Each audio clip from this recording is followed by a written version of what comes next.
അവയെ പൂർണ്ണമായും നമ്മുടെ ഹൃദയം ഉറപ്പിച്ച് മുന്നോട്ട് പോകത്തക്കൊണ്ട് വീണ്ടും പരിശുദ്ധാത്മാവ് പ്രദാസനോട് അവയെ ഓർപ്പിച്ചു. ഞാൻ അതുകൊണ്ട് വീണ്ടും ആ ഭാഗങ്ങളിലേക്ക് ഓർപ്പിക്കാനായിട്ട് ആഗ്രഹിക്കുന്നില്ല.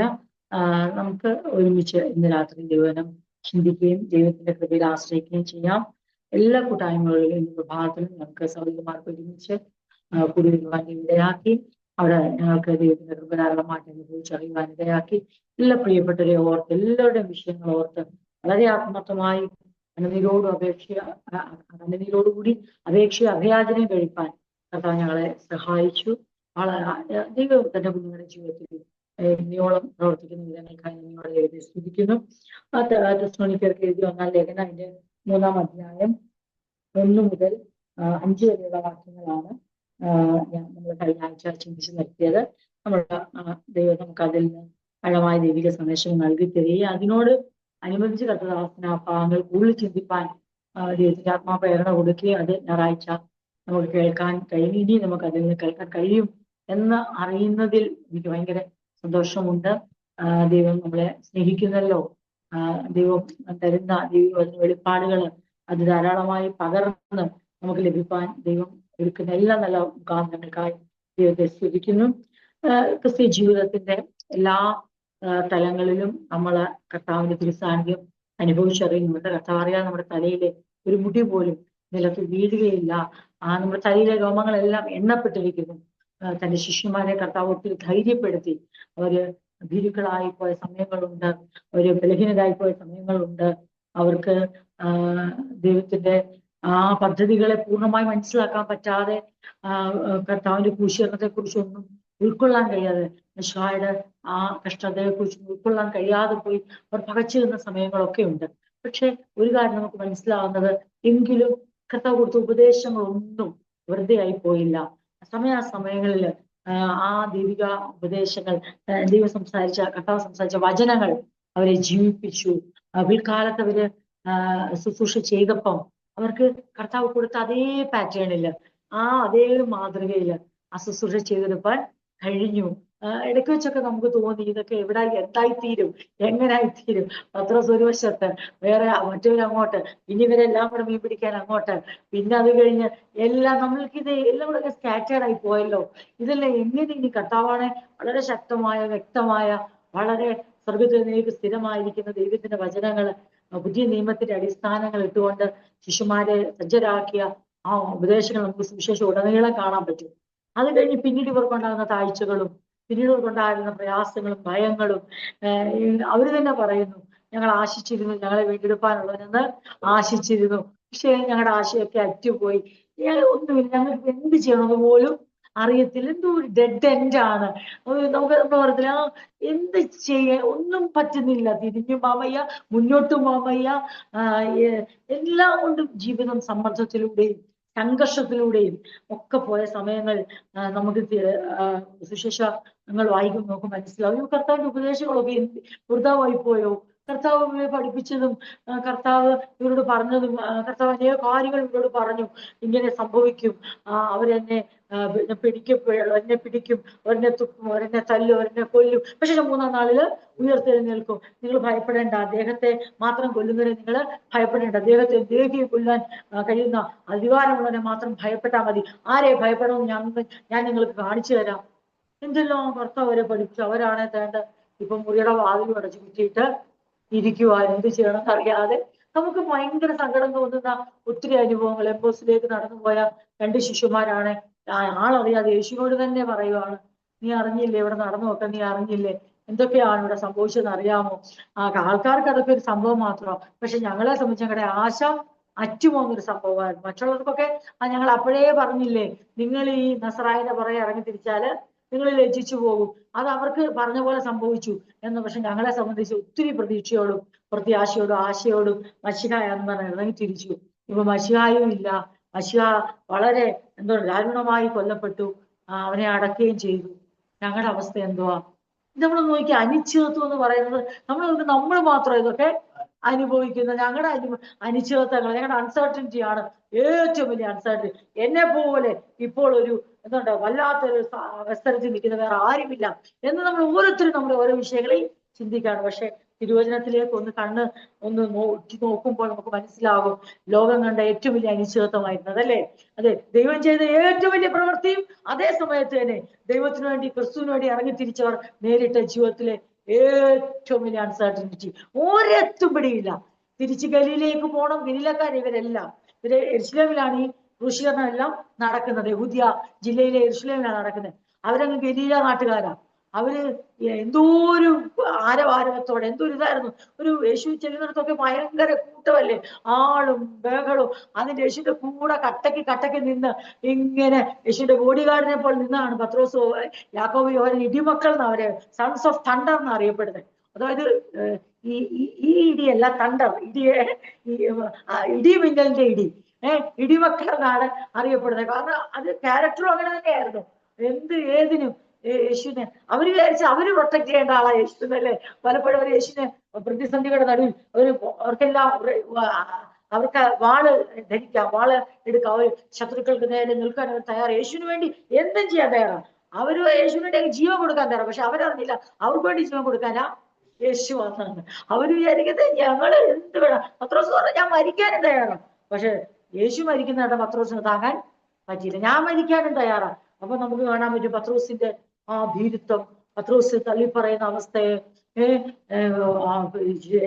ഇടയനെ വെട്ടുന്നു, ആടുകൾ ചിതറുന്നു, എല്ലാം ശരിക്കും പറഞ്ഞ എല്ലാം ഒന്നേന്ന് തുടങ്ങി എല്ലാം ഭിന്നമായി പോകുന്ന ഒരു കാഴ്ചയാണ് സുവിശേഷത്തിന്റെ അവസാന ഭാഗങ്ങൾ നമ്മള്. അതായത് ഞാൻ ഇങ്ങനെ പറയാം, എനിക്കറിയില്ല, ഞാൻ പ്രാരംഭത്തിലൊന്നും പറയാൻ എന്റെ മനസ്സിൽ പോലും ഇല്ലാത്ത ചിന്തകളാണ്. എങ്കിലും ഇങ്ങനെ പറയുന്നതിന് പിന്നിൽ ദൈവത്തിന് ഉദ്ദേശമുണ്ട് എന്ന് ഞാൻ കരുതുന്നു. അതായത് മത്തായി, മർക്കോസ്, ലൂക്കോസ്, യോഹന്നാൻ എഴുതിയ യേശുക്രിസ്തുവിന്റെ സുവിശേഷം ഓരോ അധ്യായം അവസാനിക്കുമ്പോഴും നമുക്ക് തോന്നി യേശുവിന്റെ ഉയർപ്പ് അവിടെ നടക്കുന്നു. ആ ഉയർപ്പ് പോലും വിശ്വസിക്കാൻ കഴിയാത്ത ബലഹീനരായ ശിഷ്യന്മാരെ മാറിയോ. സ്ത്രീകൾ ഞങ്ങളെ യേശുവിനോട് തന്നെ അവർ പറയുന്നത്, നിനക്കറിയുന്നില്ലേ, നീ പരദേശിയാണോ, നിനക്കൊക്കെ അറിയത്തില്ലേ, ഞങ്ങളുടെ കുറെ കൂടുതലുള്ള കുറെ സ്ത്രീകൾ പോയിട്ട് വന്നിട്ട് പറയുകയാണെ അവനാണെങ്കിൽ അവിടെ ഇല്ല, അവൻ ഉയർത്തെഴുന്നേൽക്കുമ്പോൾ ഞങ്ങളെ ഭ്രമിപ്പിച്ചത്. ഒന്ന് ചിന്തിച്ചാൽ ആരോടാ പറയണേ? ഉയർത്തെഴുന്നേറ്റ യേശുവിനോട് തന്നെ പറയുകയാണ്. അതിന്റെ അർത്ഥം എന്നാ? എന്തൊക്കെ ഇവിടെ നടക്കുന്നത് നിനക്ക് വല്ല ഐഡിയ ഉണ്ടോ? പ്രതീക്ഷിക്കാം. മരിക്കത്തില്ലെന്ന് കരുതിയ ഒരാൾ മരിക്കുന്നു, രക്ഷിക്കുമെന്ന് കരുതിയ ഒരാള് സ്വയം രക്ഷിക്കാൻ കഴിയാതെ ക്രൂശിൽ മരിക്കുന്നു. അത് കഴിഞ്ഞ് ആളെ അടക്കിയത്. ഇപ്പൊ ഞങ്ങളുടെ കൂടുതല് കുറെ സ്ത്രീകൾ വന്നിട്ട് പറയുകയാണ്, അയ്യോ അവനവിടെ ഇല്ല, അവൻ ഉയർത്തെഴുന്നേറ്റ് ഞങ്ങൾ എന്ന് പറഞ്ഞ് ഞങ്ങളെ വെറുതെ പേടിപ്പിക്കുക, ഭ്രമിപ്പിക്കുക. നോക്കി നമ്മൾ ചിന്തിക്കും, ഇനി ആരാ യേശുവിന്റെ സാക്ഷികളാകണ്ടേ? ഇനി ആരാ പുനരുദ്ധാനത്തിന്റെ സാക്ഷികളാകണ്ടേ? സുവിശേഷം വായിച്ച് വചനങ്ങളുടെ ശക്തിയിൽ ആരംഭിച്ച് യേശുവിന്റെ ആ ജിനിയോളജി ഒക്കെ എഴുതി, വംശാവലിയൊക്കെ എഴുതിയ മത്തായി സുവിശേഷവും ലൂക്കോസ് ആണെ ക്രമത്തിൽ ഇങ്ങനെ എഴുതി വരുന്നു. അങ്ങ് എലിസബത്തിലും സക്കറിയാവിലും തുടങ്ങി, യോഹന്നാനിൽ തുടങ്ങി, അങ്ങനെ എല്ലാ ക്രമത്തിൽ എഴുതി. ലൂക്കോസ് ആണെങ്കിലും വളരെ എല്ലാം എഴുതി അല്ല, യോഹന്നാനാണെങ്കിലും യേശുവിന്റെ ദൈവത്വത്തെ എഴുതി, എല്ലാം എഴുതി ഒടുവിൽ പറഞ്ഞും ശുശ്രൂഷിച്ചും അത്ഭുതങ്ങളിൽ തുടങ്ങുന്നു, ദൈവപ്രവൃത്തികൾ നടക്കുന്നു, ഉപദേശങ്ങൾ നടക്കുന്നു, ഭൂതങ്ങൾ അലറി ഓടുന്നു, കുഷ്ഠരോഗികൾ ശുദ്ധരാകുന്നു, ശിഷ്യന്മാർ യേശുവിന്റെ കൂടെ, അങ്ങനെ എല്ലാം ഒടുവിൽ കൊണ്ട് വന്ന് നോക്കുമ്പോൾ അവസ്ഥ, ഉപദേശം എവിടെ, ശിഷ്യന്മാരെവിടെ, യേശു എവിടെ? എല്ലാം ചിതറി മനുഷ്യന്റെ മുൻപിൽ നിന്ദാപാത്രമായി തീർന്നു എന്ന് തോന്നുന്ന എല്ലാം അവസാനിച്ചു. ഇനി എന്താരംഭിക്കാൻ? ആര് വേണം ആരംഭിക്കാൻ? എല്ലാം ചെയ്തു തീർക്കണ്ട, എല്ലാം തുടങ്ങണ്ട, ദാവീദിന്റെ സിംഹാസനത്തിലേക്ക് കയറി ഇരുന്ന് റോമാ സാമ്രാജ്യത്തെ അട്ടിമറിച്ച് ദാവീദിന്റെ സിംഹാസനം കൈയടക്കി ഭൂതന്മാരുടെ രാജാവായി വാഴണ്ട യേശു എന്തിയെ? എന്തോരം ഇത്ര വലിയ അൺസർട്ടനിറ്റി നമ്മൾ അനുഭവിച്ചിട്ടുണ്ടോ? ഇത്ര വലിയ അനിശ്ചിതത്വം നമ്മൾ ആരെങ്കിലും അനുഭവിച്ചിട്ടുണ്ടോ? കാരണം നമുക്കത് സീരിയസ് ആയിട്ട് തോന്നാത്തെ, നമുക്ക് എല്ലാത്തിന്റെയും മറുവശം അറിയാവുന്നു. പക്ഷെ അവർക്ക് അങ്ങനെ അല്ലായിരുന്നു. അവരെ നോക്കുമ്പോ യേശു അവരിപ്പോഴും വിചാരിച്ചാ അവസാന നിമിഷമുള്ള യേശു എന്ത് ചെയ്യും? യേശു മരിച്ചവരെ ഉയർപ്പിക്കുന്നവനാ, മരണത്തിന് ഒരിക്കലും അവനെ. പക്ഷെ അവര് വിചാരിച്ചത് മരിക്കാതെ യേശു ഇറങ്ങി. പക്ഷെ യേശുവിനെ കുറിച്ചുള്ള ദൈവത്തിന്റെ പദ്ധതി അതല്ലായിരുന്നു. മരണത്തിന് അവനെ പിടിച്ചു വെക്കുന്നത് അസാധ്യമായിരുന്നു. അവൻ തന്നെത്താൻ ഏൽപ്പിച്ചു കൊടുത്തു. ആ മരണത്തിൽ നിന്ന് യേശു ഉയർപ്പിച്ചു കൊണ്ടുവരുമ്പോൾ ആ യേശുവിന്റെ ഉയർത്തെഴുന്നേൽപ്പ് പോലും വിശ്വസിക്കാൻ കഴിയാതെ 40 നാള് യേശുവിന് അവരോടൊപ്പം വീണ്ടും സമയം ചെലവഴിച്ച് വീണ്ടും അവർക്ക് പ്രത്യക്ഷനായി വിവിധ മാർഗങ്ങളിലൂടെ അവരോട് ഇടപെട്ട് വീണ്ടും അത്ഭുതങ്ങൾ ചെയ്ത് അത് ഒന്ന് വിളിച്ച പത്രോസിനെ ഒന്നേ തുടങ്ങി വീണ്ടും വിളിച്ച് വന്നൻ എന്നെ അനുഗമിക്കാൻ പറഞ്ഞ് യേശു സകലത്തെയും താൻ സ്വർഗാരോഹണം ചെയ്യുന്നതിന് മുമ്പ് ഈ ചിതറിയതിനെ എല്ലാം ഒന്നിച്ചു കൂട്ടി ഒരിടത്താക്കി തന്നെ അവരെ ഉറപ്പിച്ച് അവരുടെ കൺമുൻപിൽ അവരുടെ വലിയൊരു യേശു അവരുടെ നടുവിലേക്ക് അടച്ചിട്ട മുറിയിലേക്ക് കൊട്ടാതെ കുറ്റി വഴി തുറക്കാതെ കതവ് തുറക്കാതെ അകത്ത് വരുമ്പോൾ ഞെട്ടിപ്പോയി. യേശു പറഞ്ഞൊരു കാര്യമുണ്ട്, നിങ്ങൾ എന്തിനാ സംശയിക്കണേ? ഞാൻ തന്നെയാണ്. നിങ്ങൾ ഇങ്ങോട്ട് നിങ്ങൾ വിചാരിക്കേണ്ട ഞാൻ സ്പിരിറ്റാ മാത്രമാണെന്ന് നിങ്ങൾ ചിന്തിക്കേണ്ട. എനിക്ക് ഭക്ഷിക്കാൻ കഴിയും, ഭക്ഷണം എടുക്കും, ഞാൻ ഭക്ഷിക്കാവുന്ന. അത് വായിച്ചപ്പോൾ എനിക്ക് ഒത്തിരി സന്തോഷം തോന്നി. കാരണം മരണാനന്തര ജീവിതത്തെ കുറിച്ചുള്ള വലിയ പ്രത്യാശ യേശുവോടെ അതിന്റെ യാഥാർത്ഥ്യം വെളിപ്പെടുത്തുക. അതെ, യഥാർത്ഥത്തിൽ ഓരോരുത്തരും ശരിക്കും ജീവിക്കുന്നു ക്രിസ്തുവിൽ. അതെ, എന്നിൽ വിശ്വസിക്കുന്നവൻ മരിച്ചാലും ജീവിക്കുമെന്നുള്ള മരിച്ചുയർത്തെഴുന്നേറ്റ് ശിഷ്യന്മാരുടെ നടുവിൽ നിന്നുകൊണ്ട് നിങ്ങൾക്ക് സമാധാനമെന്ന് അരുളി ചെയ്ത് അവരുടെ നടുവിൽ അതെ വാസ്തവമായും ആ തേജസ് എനിക്ക് കർത്താവിന്റെ ആ മഹത്വം വെളിപ്പെടുത്തിക്കൊണ്ട് കർത്താവ് ഭക്ഷണം എടുക്കും, ഞാൻ ഭക്ഷിക്കാം. അവരുടെ അവര് ഞെട്ടിപ്പോയി. ഇതെങ്ങനെ സംഭവിക്കും? ഞങ്ങളുടെ മുമ്പിൽ മരിച്ച ഒരാള്, ഞങ്ങളുടെ മുമ്പിൽ അടക്കം ചെയ്യപ്പെട്ട ഒരാള്, ജീവൻ വിട്ട ഒരാള്, തന്റെ ആത്മാവിനെ തൃക്കൈയിൽ ഏൽപ്പിച്ചൊരാൾ, എന്നിട്ട് ആള് ഞങ്ങളുടെ അടുക്കൽ വന്നിട്ട് അവർക്ക് അപ്പം മനസ്സിലായി. അവിടെ അവരുടെ ജീവിതം മാറ്റപ്പെടുകയാണ്. അവർക്ക് മനസ്സിലായി ഈ ഭൂമിയിലെ ജീവിതം അതെങ്ങനെ വേണം. മരണം ഒരു നഷ്ടമേ അല്ല. ഈ ഭൂമിയിൽ നമ്മുടെ ശരീരത്തിൽ നിന്ന് ആത്മാവ് വേർപെടുന്നത് ഒരു നഷ്ടമേ അല്ല. ഒരു പുതു ജീവിതമുണ്ട്, ഒരു പുതു ജീവനുണ്ട്. കർത്താവ് എങ്ങനെ മരണത്തിൽ ഉയർത്തെഴുന്നേറ്റ് വന്നോ അതാണ് നമുക്ക് വാഗ്ദാനം ചെയ്തിരിക്കുന്ന അത് ജീവിതമെന്ന് അവർക്ക് ബോധ്യപ്പെട്ടപ്പോൾ ദൈവത്തിന്റെ പരിശുദ്ധാത്മാവ് അവരുടെ മേൽ വന്നവരെ സജ്ജരാക്കിയപ്പോൾ ഞാൻ ഇങ്ങനെ പറയട്ടെ, സുവിശേഷങ്ങളെല്ലാം അവസാനിച്ചു എന്ന് കരുതിയത് ഇതാ ആരംഭിക്കുന്നു. ഇനി ഒന്നും പ്രവർത്തിപ്പാൻ പോയിട്ട്, വിശ്വസിപ്പാൻ പോയിട്ട്, ചലിക്കാൻ പോയിട്ട്, ഒരടി വെക്കാൻ ഞങ്ങൾക്ക് ശക്തിയില്ലെന്ന് പറഞ്ഞ അപ്പോസ്തലന്മാർ ഇതാ എഴുന്നേറ്റുകൊണ്ട് അടുത്ത പുസ്തകം നമ്മുടെ മുമ്പിൽ നിൽക്കുകയാണ്. അപ്പോസ്തലന്മാരുടെ പ്രവൃത്തികൾ. അതായത് ഒന്നും ചെയ്യാൻ ഇനി കഴിയത്തില്ല, ഭീരുക്കളായി തീർന്ന, എല്ലാം അവസാനിച്ചെന്ന് പറഞ്ഞ, ചിതറിപ്പോയ, അത് ഏറ്റുപറയാൻ കഴിയാതെ പോയ, കൂടെ നിൽക്കാൻ കഴിയാതെ പോയ, ഒന്നും ചെയ്യാൻ കഴിയാതെ പോയ, സമൂഹത്തെ നേരിടാൻ ധൈര്യമില്ലാതായി പോയ, വാതിലടച്ച് ഇരുന്ന ഭീരുക്കൾ എന്ന് പറയുന്നവർ ഇനിയും അവരുടെ പൊടി യേശുവിന്റെ നാമം ഓൾറെഡി അതെ ഭൂമിയിൽ നിന്നും മാറ്റപ്പെട്ടിരിക്കുന്നു. ഇനി നസറായന്റെ നാമം ഇവിടെ കേൾക്കത്തില്ലെന്ന് ഓർത്ത് മഹാപുരോഹിതന്മാർ സന്തോഷിച്ച്, മൂപ്പന്മാർ ആനന്ദിച്ച്, പരീക്ഷന്മാർ ആഘോഷിച്ചിരിക്കുമ്പോൾ ഇതാ ആരെഴുന്നേൽക്കുകയാണ്? ധൈര്യമില്ലെന്ന് കരുതിയ, പഠിപ്പില്ലെന്ന് കരുതിയ, ചിതറിയെന്ന് കരുതിയ, എല്ലാം അവസാനിച്ചു എന്ന് കരുതിയ, ദാവീദിന്റെ സിംഹാസനം ഏറ്റെടുക്കുമെന്ന് മാത്രം കരുതിയ അതെ അപ്പോസ്തലന്മാർ ഇതാ അവർക്ക് മനസ്സിലായി ദൈവം സ്ഥാപിക്കാൻ പോകുന്ന രാജ്യവും സിംഹാസനവും അത് യഹൂദ ഗോത്രത്തിലെ സിംഹമായവൻ ഇപ്പോൾ കൈയടക്കി നേടുന്ന അതെ ഐഹികമായ ഒരു രാജ്യമല്ല, അത് ദൈവിക രാജ്യമാണ്. അതിനകത്ത് ദൈവത്തിന് മഹത്തായ പദ്ധതിയുണ്ട്. അതാണ് പുത്രനിലൂടെ സ്ഥാപിക്കുന്ന രാജ്യം. ആ പുത്രൻ ഉയർത്തെഴുന്നേറ്റ് ഞങ്ങൾക്ക് പ്രത്യക്ഷനായി അതെ പരിശുദ്ധാത്മാവ് അവരുടെ മേൽ വന്നപ്പോൾ അവിടെ നമ്മൾ കാണുന്നു അപ്പോസ്തലന്മാരുടെ പ്രവൃത്തികൾ, the acts of apostles. അതായത് ഈ അപ്പോസ്തലന്മാർ എന്ന് പറയുമ്പോൾ തീർന്നു പോയതാ അല്ലേ? എല്ലാം കഴിഞ്ഞു എന്ന് തോന്നിയതാ. ഇനി ആ പുസ്തകം തുറക്കണ്ട, ഇനി അത് തുറക്കണ്ട, കഴിഞ്ഞു പോയെന്ന് കരുതിയെടുത്തുന്ന് എന്ത് സംഭവിക്കുകയാണ്? നാമാവശേഷമായി ശബ്ദിക്കത്തില്ല, ഇനി ഒന്നും കേൾക്കത്തില്ലെന്ന് കരുതിയെടുത്തുന്ന് ഒരു തലമുറ എഴുന്നേറ്റ് വരികയാണ്. ആരാൽ? കർത്താവ് ഉയർത്തെഴുന്നേറ്റിന് ശേഷം വീണ്ടും സജ്ജമാക്കിയ പരിശുദ്ധാത്മാവ് ഇറങ്ങി വന്ന് വസിച്ച് ഒരു പുതുതലമുറ എഴുന്നേൽക്കുകയാണ്.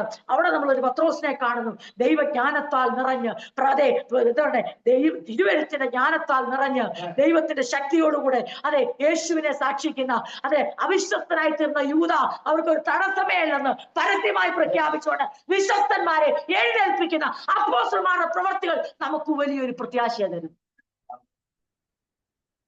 ഇനിയും പത്രോസിന്റെ ശബ്ദം ഇവിടെ കേൾക്കത്തില്ല, അവന്റെ പ്രാഗൽഭ്യം നഷ്ടപ്പെട്ടു പോയി. അതെ, പത്രോസിനി ശബ്ദിക്കത്തില്ല. ഇനി ഒരു ഗലീലക്കാരനും ഈ ദേശത്ത് സംസാരിക്കത്തില്ലെന്ന് കരുതിയപ്പോൾ ഇതാ ചിതറിയെന്ന് കരുതിയ ഗലീലക്കാരായ ശിഷ്യന്മാരെല്ലാം ആ പെന്തിക്കോസ് പെരുന്നാൾ വന്നപ്പോൾ ഒന്നിച്ചു കൂടി നിന്നുകൊണ്ട് ആത്മാവിന്റെ ശക്തിയാൽ, അത് യേശുക്രിസ്തുവിന്റെ ശക്തീകരണത്താൽ, അവർ കണ്ട ആ ഉയർത്തെഴുന്നേൽപ്പിന്റെ ശക്തിയാൽ അവർ എഴുന്നേറ്റ് എന്ന് പറയുന്നു, അതെ, നിങ്ങൾ തറപ്പിച്ചു കൊന്നവനെ ദൈവം ഉയർപ്പിച്ചു, മരണം അവനെ പിടിച്ചു വെക്കുന്നത് അസാധ്യമായിരുന്നു, ഞങ്ങൾ അവന്റെ സാക്ഷികളാണ്. പ്രിയരെ, ഇന്ന് രാത്രി നമ്മുടെ അവസാനങ്ങളൊന്നും വാസ്തു നമ്മുടെ അവസാനങ്ങളല്ല. ദൈവം അവസാനം കുറിക്കാതെ ആർക്കും അവസാനം കുറിക്കാൻ കഴിയത്തില്ല. ദൈവം, നമ്മൾ പലപ്പോഴും അനിശ്ചിതത്വത്തിന്റെ നടുവിൽ നിന്ന് വട്ടം കറങ്ങുമ്പോൾ നമ്മുടെ ആ വട്ടം കറക്കത്തിനകത്തും നമ്മളെ പണിയുന്ന ഒരു ദൈവമാണ്. അതായത് അവസാനമായിട്ട് എന്തെങ്കിലും കൂടെ ഓവർ കോൺഫിഡൻസ് ഉണ്ടെങ്കിൽ, അതെ, തന്നിൽ തന്നെ ഒരു അമിത ആത്മവിശ്വാസം ഉണ്ടെങ്കിൽ, ഈ അൺസർട്ടനിറ്റിക്കകത്തിട്ട് കറക്കി അതുകൂടെ നശിപ്പിക്കും ദൈവം. കാരണം നാളെ പെന്തിക്കോസ് പെരുന്നാൾ വന്നപ്പോൾ എഴുന്നേൽക്കുന്ന പത്രോസ് ആരായിരിക്കരുത്? ഞാൻ മാത്രമേ ഉള്ളൂ ധൈര്യശാലി, എനിക്ക് മാത്രമേ യേശുവിനോട് സ്നേഹമുള്ളൂ, ആര് തള്ളി പറഞ്ഞാലും ഞാൻ തള്ളി പറഞ്ഞിട്ടില്ല, പറയത്തില്ല എന്ന് പറയുന്ന ചങ്കൂറ്റത്തോടെയല്ല. പിന്നെയോ, ഞാൻ ഒന്നുമില്ല, ഏതുമില്ല. പത്രോസ് ഇവിടെ മരിച്ചിരിക്കുന്നു, ഇവിടെ എഴുന്നേറ്റിരിക്കുന്ന ക്രിസ്തുവിൽ ചിരിക്കുന്ന ക്രിസ്തുവിന്റെ ശക്തിയാണ് ഇവിടെ വെളിപ്പെടുന്നത്. ഞാനോ ക്രിസ്തുവിൽ മരിച്ചിരിക്കുന്നു. അങ്ങനെ ഒരു പത്രോസിനെ എഴുന്നേൽപ്പിക്കാൻ ദൈവത്തിന് ഒത്തിരി അനിശ്ചയത്തിലൂടെ അവരെ കടത്തിവിടേണ്ടതായി. രാത്രി നാം ദൈവസേനയിൽ ദൈവജനം കേൾക്കുമ്പോൾ, എന്നെ കേൾക്കുന്ന നിങ്ങൾക്ക് ആർക്കെങ്കിലും, എനിക്കോ നിങ്ങൾക്കോ തോന്നുകയാണോ, ഒരു നീർച്ചുഴിയിൽ കറങ്ങുന്ന പോലെ ഞാൻ കറങ്ങുകയാണ്, അനിശ്ചിതത്വത്തിൽ ഞാൻ വട്ടം ചുറ്റുകയാണ്, എനിക്കറിയില്ല, എന്റെ കോൺഫിഡൻസ് എല്ലാം നഷ്ടമാവുകയാണ്, എന്റെ ആത്മവിശ്വാസം എല്ലാം ചോർന്നു പോവുകയാണ്, എന്റെ പ്രതീക്ഷകൾക്ക് മങ്ങലേൽക്കുകയാണ്, എനിക്ക് തന്നെ ഭയം തോന്നി തുടങ്ങുന്നു, സംഭവങ്ങൾ, സാഹചര്യങ്ങൾ എന്നെ ഭ്രമിപ്പിക്കുന്നു, ഞാനൊരു ഭീരുവായി പോകുന്നു എന്ന് എനിക്ക് തോന്നുന്നു, എനിക്ക് ഉറച്ചു നിൽക്കാൻ കഴിയുന്നില്ല എന്ന് തോന്നുന്നു, ദൈവം പറഞ്ഞ പോലെ പ്രവർത്തിക്കുന്നില്ലെന്ന് തോന്നുന്നു, ഞങ്ങൾ വിചാരിച്ച പോലെ അല്ലല്ലോ കാര്യങ്ങൾ പോകുന്നെന്ന് തോന്നുന്നു, ഇത്രയും ആത്മാർത്ഥമായി ഇറങ്ങി തിരിച്ചിട്ടും ഞങ്ങൾ പ്രതീക്ഷിച്ച പോലെ അല്ലല്ലോ. ഇതാ, അതെ, അവസാന ഭാഗം എത്തുമ്പോൾ ശിഷ്യന്മാർക്ക് തോന്നിയ പോലെ നമ്മളിൽ ആർക്കെങ്കിലും തോന്നുന്നത് രാത്രി തെസ്സലോനിക്ക ലേഖനത്തിലേക്ക് പ്രവേശിക്കുന്നതിന് മുമ്പ് തന്നെ ദൈവത്തിന്റെ പരിശുദ്ധാത്മാവ് നമ്മളോട് സംസാരിക്കുകയാണ്. നിങ്ങളുടെ അവസാനങ്ങളല്ല എന്റെ അവസാനം, നിങ്ങളുടെ അവസാനങ്ങൾ എന്റെ ആരംഭമാക്കി മാറ്റുവാൻ എനിക്ക് കഴിയും. ഒരുപക്ഷെ നിങ്ങൾക്ക് അവസാനം തോന്നും, അത് സത്യമാ. ഏത് അവസാനമാണെന്നറിയോ? നിങ്ങളുടെ ആത്മവിശ്വാസത്തിന്റെ അവസാനമായിരിക്കും അത്. നിങ്ങളുടെ അമിത ആത്മവിശ്വാസത്തിന്റെ, ഞാനെന്ന ഭാവത്തിന്റെ, നിലത്ത് വീട് ചാകാത്ത ഗോതമ്പ് മണിയുടെ, നിങ്ങൾക്ക് നിങ്ങളെ തന്നെ ഏൽപ്പിച്ചു കൊടുക്കാൻ കഴിയാത്ത കർത്താവിനോട് പറയാണ്, നമ്മളുടെ ആ സ്വഭാവത്തിന്റെ അവസാനമേ നടക്കത്തുള്ളൂ. ദൈവപ്രവൃത്തിയുടെ അവസാനം കുറിക്കാൻ ആർക്കും കഴിയത്തില്ല. ഇങ്ങനെയുള്ള നമ്മളെ കൊണ്ട് അമിത ആത്മവിശ്വാസത്തെ, അതെ, യാഗപീഠത്തിൽ കത്തിച്ചു കളഞ്ഞുകൊണ്ട് അമിതമായി ഞാനെന്ന ഭാവത്തെ, എനിക്ക് കഴിയും, ആര് വിട്ടുപിരിഞ്ഞാലും ഞാൻ പിരിയത്തില്ല, പാസ്റ്ററേയും ആന്റി ആര് തള്ളി പറഞ്ഞാലും ഞാൻ തള്ളി പറയത്തില്ല, ആരൊക്കെ അവരുടെ കുറ്റം പറഞ്ഞാലും ഞാൻ പറയത്തില്ല, സഭയുടെ കുറ്റം ആര് പറഞ്ഞാലും ഞാൻ പറയത്തില്ല എന്നൊക്കെ ആരൊക്കെ വലിയ വീരവാദം മുഴക്കിയാലും, ഇന്ന് രാത്രി കേട്ടോ, പലരുടെയും ജീവിതത്തിൽ അവരുടെ അമിത ആത്മവിശ്വാസത്തെ തകർക്കത്തക്കവണ്ണം പല അനുഭവങ്ങളുടെ ദൈവം കടത്തിവിടും. കാരണം ഇവിടെ ആരും ആരെയും നിലനിർത്തുന്നില്ല. ഇവിടെ ആരും ആരുടെയും കരുത്തുകൊണ്ടോ, ആരുടെയും എന്റെ വിശ്വസ്ത കൊണ്ടാ, എന്റെ സമർപ്പണം കൊണ്ടാ സഭ നിൽക്കുന്നത്, ആരും അത്ര ദുരഭിമാനികളാകണ്ട. എന്നാൽ നമ്മുടെ വിശ്വസ്ത സമർപ്പണവും ദൈവത്തിന് ആവശ്യമാണ്. ദൈവത്തിന് ആവശ്യമാണ്, നമ്മുടെ പ്രശംസക്കല്ലത്, ദൈവത്തിന്റെ വേലയ്ക്ക് അത് ആവശ്യമാണ്. പ്രശംസിക്കുന്നെങ്കിൽ കർത്താവിന് ആ സമർപ്പണവും വിശ്വസ്തയും വേണ്ട. പ്രശംസിക്കാത്തവന്റെ, ഗോതമ്പ് മണി പോലെ നിലത്തു വീണ് ചാകുന്നവന്റെ, അതെ, വിശ്വാസവും സമർപ്പണവും സ്നേഹവും കൈത്താങ്ങലും സഭയ്ക്ക് ശുശ്രൂഷകർക്ക് വേണ്ടത്. ഞാനാണ് സഭയും ഞാനാണ് ശുശ്രൂഷയും താഴെ നിർത്തുന്നത് ചിന്തിക്കുന്നവന്റെ താങ്കൾ സഭയ്ക്ക് ശുശ്രൂഷകർക്കും വേണ്ട. ആരുടെയാ വേണ്ടത്? ആരുടെ സപ്പോർട്ടാ വേണ്ടത്? ആരുടെ സ്നേഹമാ വേണ്ടത്? ആരുടെ കരുതലാ വേണ്ടത്? ആരുടെ പ്രാർത്ഥന ആവശ്യം? ഞാൻ ഗോതമ്പ് മണി പോലെ നിലത്തു വീണ്, ഇനി ഞാനല്ല ക്രിസ്തു അത്രേ എന്നിൽ ജീവിക്കുന്നെന്ന് പറയുന്നവന്റെ ആ വ്യക്തിയുടെ, ആ കുടുംബങ്ങളുടെ, ആ അവയവങ്ങളുടെ പ്രാർത്ഥനയും കണ്ണുനീരും സമർപ്പണവും സ്നേഹവുമാണ് സഭയ്ക്ക് ആവശ്യമായത്. അല്ലാതെ ഇവിടെ ആരുടെയും ഒറ്റയാൾ മനോഭാവം കൊണ്ട് ഒരാൾക്കും ഒരു സപ്പോർട്ടും ഉണ്ടാകത്തില്ല. നമ്മളെല്ലാം ഒന്നല്ലെങ്കിൽ മറ്റൊരിതിൽ ഇടറുവാൻ സാധ്യതയുള്ളവരാണ്.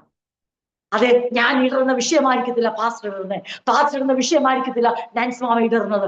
ഓരോരുത്തർക്കും വ്യത്യസ്തമായ വിഷയങ്ങളാണ്. അവിടെ കഴിഞ്ഞ ആഴ്ച കേട്ട വചനം ഓർക്കുക, അങ്ങനെ കർത്താവ് തന്നെ പഠിപ്പിച്ചു, ഇടർച്ചകൾ വരാതിരിക്കുന്നത് അസാധ്യം. കർത്താവ് ആകെ ഞാൻ വേദോസ്തലത്തിൽ അതേ കണ്ടിട്ടുള്ളൂ, കർത്താവ് അസാധ്യമെന്ന്. ഇടർച്ചകൾ വരാതിരിക്കുന്നത് അസാധ്യം. പക്ഷേ ഇടർച്ച വരുത്തുന്നവന് അയ്യോ. അതുകൊണ്ട് നാം ഭയപ്പെടേണ്ട ആവശ്യമില്ല. പക്ഷെ നമ്മളിലൂടെ സംഭവിക്കാതിരിക്കാൻ നാം പ്രാർത്ഥിക്കണം. നാം അതിൽ വീഴാതിരിക്കാനും നമ്മളിലൂടെ മറ്റൊരാൾ ഇടറാതിരിക്കാനും നാം പ്രാർത്ഥിക്കണം. രാത്രി ഞാൻ വിളിച്ചു പറയട്ടെ, നമ്മുടെ എല്ലാ അനിശ്ചിതത്വങ്ങളെയും, നമ്മുടെ എല്ലാ ഡെഡ് എൻഡുകളെയും ഏറ്റവും വലിയ അനുഗ്രഹങ്ങളാക്കി മാറ്റുവാൻ ദൈവത്തിന് കഴിയും. നാം വിചാരിക്കും ഞാൻ പ്രതീക്ഷിക്കുന്നോ നടക്കത്തില്ലെന്ന്. പക്ഷെ വാസ്തവത്തിൽ ദൈവത്തോട് ചോദിച്ചാൽ ദൈവം പറയും, നീ പ്രതീക്ഷിക്കുന്ന നടക്കുന്നില്ല, പക്ഷെ ഞാൻ നിന്നെ കുറിച്ച് പ്രതീക്ഷ നടക്കുന്നുണ്ട്. എനിക്കിതായിരുന്നു വേണ്ടത്. നീ ഇങ്ങനെ തകർക്കപ്പെടണം, നീ ഇങ്ങനെ നുറുക്കപ്പെടണം, നിന്റെ സെൽഫ് കോൺഫിഡൻസ് തകരണം. അത് യാക്കോബിന്റെ ലേഖനത്തിൽ വ്യക്തമായി യാക്കോബ് പറയുന്നുണ്ട്. നിങ്ങൾ ആരും ഇങ്ങനെ പറയരുത്, നാളെ ഞാൻ മാർക്കറ്റിൽ പോയി, ഞാൻ ഇന്ന രാജ്യത്ത് പോയി ബിസിനസ് ചെയ്ത് ലാഭം ഉണ്ടാക്കും എന്ന് പണ്ട് പറയാമായിരുന്നു. ഇപ്പോൾ നിങ്ങൾ പറയണം, ദൈവം അനുവദിച്ചാൽ. നേരത്തെ നിങ്ങൾക്കത് പറയാം, അന്ന് നീ ആയിരുന്നു ജീവിക്കുന്നത്, അന്ന് ഞാനായിരുന്നു ജീവിക്കുന്നത്. ഞാനും നിങ്ങളും ജീവിക്കുമ്പോൾ നമുക്ക് പറയാം, നമ്മൾ നാളെ ഇന്നടത്ത് പോയി, ഇന്ന രാജ്യത്ത് പോയി, ഇന്ന സ്ഥലത്ത് പോയി, ഇന്ന പട്ടണത്തിൽ പോയി ഞങ്ങൾ കച്ചവടം ചെയ്ത് ലാഭം ഉണ്ടാക്കുമെന്ന് പഴയ മരിക്കാത്ത വ്യക്തികൾക്ക് പറയാമായിരുന്നു. പക്ഷെ ഇപ്പോൾ ക്രിസ്തുവിൽ മരിച്ചിരിക്കുന്നവർ പറയണം, ഞങ്ങൾക്ക് ആഗ്രഹമുണ്ട്, ഞങ്ങൾ അതിനു വേണ്ടി പ്രാർത്ഥിക്കുന്നു, ദൈവം അനുവദിച്ചാൽ. അതിന് ഇംഗ്ലീഷില് ഹെഡിങ് കൊടുത്തേക്കുന്ന തന്നെ ഇതാണ്, ആ സെൽഫ് കോൺഫിഡൻസിനെതിരെയുള്ള വാണിംഗ്. പക്ഷെ ഇന്നത്തെ മോട്ടിവേഷൻ ക്ലാസ് മൊത്തം എന്തിനു വേണ്ടിയാ? സെൽഫ് കോൺഫിഡൻസ് ഉണ്ടാക്കാൻ മോട്ടിവേഷൻ നടക്കുമ്പോൾ ബൈബിൾ എങ്ങനെ മോട്ടിവേഷൻ എങ്ങനെ സെൽഫ് കോൺഫിഡൻസ് നശിപ്പിക്കണോ? വാണിംഗ് അഗൈൻസ്റ്റ് സെൽഫ് കോൺഫിഡൻസ് എന്ന ആ പാരഗ്രാഫിന് ഇംഗ്ലീഷ് ബൈബിളിൽ ക്യാപ്ഷൻ കൊടുത്തേക്കുന്നത്. അതിന്റെ അർത്ഥം നമുക്ക് കോൺഫിഡൻസ് വേണം, അത് ക്രിസ്തുവിലായിരിക്കട്ടെ നമ്മുടെ കോൺഫിഡൻസ്. അല്ലെങ്കിൽ എന്ത് സംഭവിക്കുന്നറിയാവോ? മെല്ലെ മെല്ലെ മുന്നോട്ട് പോകുമ്പോൾ പത്രോസിന് പറ്റിയ പോലെ ഓവർ കോൺഫിഡൻസ് നമ്മളെ നിയന്ത്രിക്കാൻ തുടങ്ങും. എന്ത് സംഭവിച്ചാലും, ആരെന്തൊക്കെ പറഞ്ഞാലും, അവനെ തല പോകേണ്ട വിഷയം വന്നാലും നമ്മളിങ്ങനെ പറയണ്ടേ, നാളെ കുറിച്ച് പറയാൻ എനിക്ക് ഒരെത്തും. എനിക്ക് ഒന്നറിയാം, ഇന്ന് നിലനിർത്തിയ കർത്താവിന് നന്ദി, നാളെ നിർത്താൻ അവൻ ശക്തനാ. ഞാൻ അവന്റെ കൃപയിൽ ശരണപ്പെടുന്നു. അതല്ലാതെ മുഴുവാൻ എനിക്കൊന്നുമില്ല, പ്രശംസിപ്പാൻ എനിക്കൊന്നുമില്ല. എനിക്ക് നന്നായിട്ടറിയാം ഞാൻ ഒന്നുമില്ല, കർത്താവ് അത്രേ ജീവിക്കും. ഇന്ന് രാത്രി കർത്താവ് നമ്മളെ ഉറപ്പിക്കുക, സങ്കടപ്പെടണ്ട.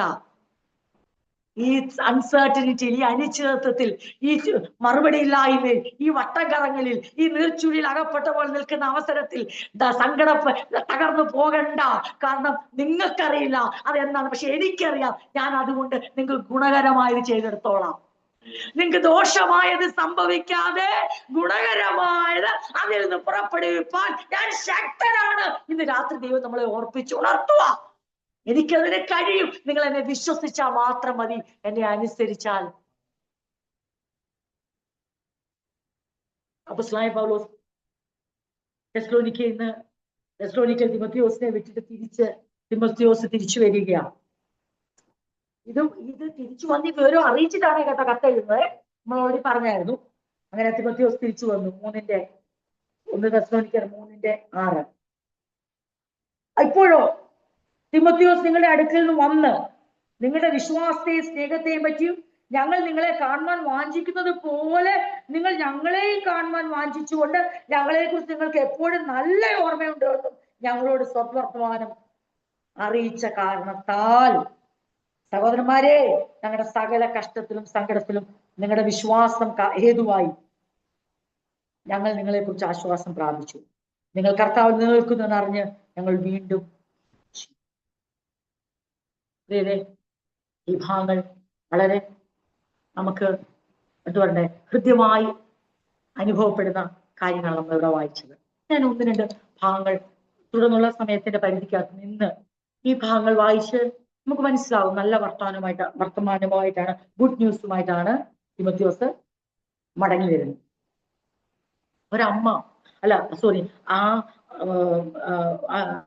തിമോത്തിയോസ് മടങ്ങി വരുമ്പോൾ അപ്പോസ്തലൻ പറയുന്ന വാക്ക്, എന്നാൽ തിമോത്തിയോസ് നിങ്ങളുടെ വിശ്വാസത്തെയും സ്നേഹത്തെയും കുറിച്ചുള്ള സദ്വാർത്തയുമായി ഞങ്ങളുടെ അടുത്ത് മടങ്ങിയെത്തി. എന്താ അപ്പോസ്തലൻ ഇത്രയും സന്തോഷം തോന്നാൻ കാര്യം? അത് നമ്മൾ കഴിഞ്ഞ ആഴ്ച ചിന്തിച്ചായിട്ട് ഒന്ന് കണക്ട് ചെയ്ത് ചിന്തിച്ചാൽ മനസ്സിലാവും. എന്താ? എനിക്ക് ഭയമായിരുന്നു. എന്തിനായിരുന്നു ആ ഭയം? നമ്മൾ കഴിഞ്ഞ ആഴ്ച ചിന്തിച്ചു. എനിക്ക് ഭയമായിരുന്നു. ദൈവവുമായിട്ടുള്ള ബന്ധവും ഞങ്ങളുമായിട്ടുള്ള ബന്ധവും ഉലഞ്ഞു പോകുമോ എന്ന് ഞാൻ ഭയപ്പെട്ടിരുന്നു. കാരണം കഷ്ടത നിങ്ങളുടെ നിയോഗമാണെന്നും ഇപ്പോൾ നിങ്ങൾ കഷ്ടത്തിലൂടാണ് അത് പറയുന്നുണ്ടല്ലോ. അത് തന്നെയാണ് ഇപ്പോൾ സംഭവിച്ചിരിക്കുന്നത് പറയുന്നുണ്ട്. നമ്മൾ കഴിഞ്ഞ ആഴ്ച അത് ചിന്തിച്ചതാണ്. എത്രാമത്തെ വാക്യമോ? ഓക്കെ, നാലിന്റെ അവസാനം 3-ാം 4-ാം വാക്യം. നാം കഷ്ടം അനുഭവിക്കേണ്ടി വരും ഞങ്ങൾ നിങ്ങളോട് ഇരുന്നപ്പോൾ മുൻകൂട്ടി പറഞ്ഞല്ലോ, അവിടെ തന്നെ സംഭവിച്ചു എന്ന് നിങ്ങൾ അറിയുന്നു.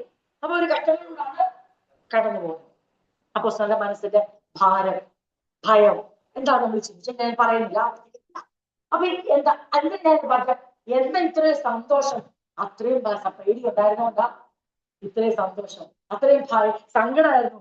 എങ്ങാനും തിരിച്ച് തിമോത്തിയോസ് എന്തുമായിട്ടായിരിക്കും? അവർക്ക് നമ്മളെ കാണുകയും വേണ്ട, നമ്മുടെ മുഖം പോലും കാണണ്ട, കഷ്ടങ്ങളിൽ കൂടെ നിൽക്കാത്ത ഈ ശുശ്രൂഷ ഞങ്ങൾക്ക് എന്തിനാ? അപ്പോസ്തലൻ അവിടെപ്പാ സമയമുണ്ട്, ഇവിടെപ്പാ സമയമുണ്ട്, അവിടെ ഇത്ര നാൾ നിന്നു, ഇവിടെ ഇത്ര നാൾ നിന്നു, നമ്മുടെ നിൽക്കാൻ മാത്രം നേരമില്ല. അങ്ങനെയുള്ള അപ്പോസ്തലനെ ഞങ്ങൾക്ക് ഇനി കാണണ്ട, ഇയാൾ ഇങ്ങോട്ട് വന്നു, കാര്യം ചെന്ന് അങ്ങോട്ട് പറഞ്ഞേര് എന്ന് പറയുന്ന ഒരവസ്ഥ വരാതെ അപ്പോസ്തലൻ ആഗ്രഹിച്ചു. പക്ഷെ അതേ സമയത്ത് പരിഭ്രമം ഉണ്ടായിരുന്നു. ആഗ്രഹിച്ചതിനേക്കാൾ അപ്പുറമായ ഒരു വാർത്തയാണ് തിമോത്തിയോസ് ഒരു ദുഃഖിപ്പിക്കുന്ന വാർത്ത. അതായത് ദുഃഖത്തിലൂടെ കഷ്ടത്തിലൂടെ കടന്നു പോകുന്ന വാർത്ത എത്തുമ്പോ അതിനെ ദുഃഖിപ്പിക്കുന്ന വാർത്തയില്ല, അതിനകത്ത് സങ്കടപ്പെടുകയും. അതെന്തൊരു അത്ഭുതം അല്ലേ? സാധാരണ നമ്മൾ സന്തോഷമുള്ളത് കയറി ചെന്നാൽ തിരിച്ചിറങ്ങുമ്പോൾ ദുഃഖത്തോടാ എന്തെങ്കിലും നമുക്കുള്ളത് കിട്ടും അല്ലേ? ദുഃഖത്തിനുള്ള നമ്മുടെ മനസ്സിനെ മുറിവേൽപ്പിക്കുന്ന പൊതുവെ ലോകപ്രകാരമുള്ള സംഭാഷണം അങ്ങനെയാണല്ലോ. എവിടെങ്കിലുമൊക്കെ ഒന്ന് നമുക്കിട്ട് കിട്ടുന്നത്. ഇത് ഏറ്റവും വലിയ കഷ്ടത്തിന്റെ നടുവിൽ ജീവിക്കുന്നവരുടെ തിമോത്തിയോസ് ചെന്നു. അവരുടെ അടുത്ത് തിരിച്ചു വരുന്ന വാർത്ത എന്തുവാ? ഭയങ്കര ഗുഡ് ന്യൂസാ. Is it possible? സാധ്യമാണോ പ്രിയപ്പെട്ടവരെ? കഷ്ടങ്ങൾ നിയോഗമായി കരുതുവാൻ പഠിപ്പിച്ചിട്ട് അതുപോലെ അവർ അനുസരിച്ചത് കൊണ്ടാണ് സന്തോഷ വർത്തമാനായി തിരിച്ചു വരാൻ കഴിയും. ഇല്ലേ വിലാപ വാർത്തയായിട്ടേ തിരിച്ചു. അപ്പൊ ഒരു കാര്യം നമുക്ക് ഇതിന് മനസ്സിലാക്കാം. ദൈവവചനങ്ങളെ പഠിക്കുകയും ഗ്രഹിക്കുകയും അതനുസരിക്കുകയും ചെയ്യുമ്പോൾ നമ്മൾ എത്ര ക്ലേശത്തിലാണേലും നമ്മുടെ അടുത്തുനിന്ന് പോകുന്ന വർത്തമാനം എന്തായിരിക്കും അറിയാവോ? അത് ഗുഡ് ന്യൂസ് ആയിരിക്കും.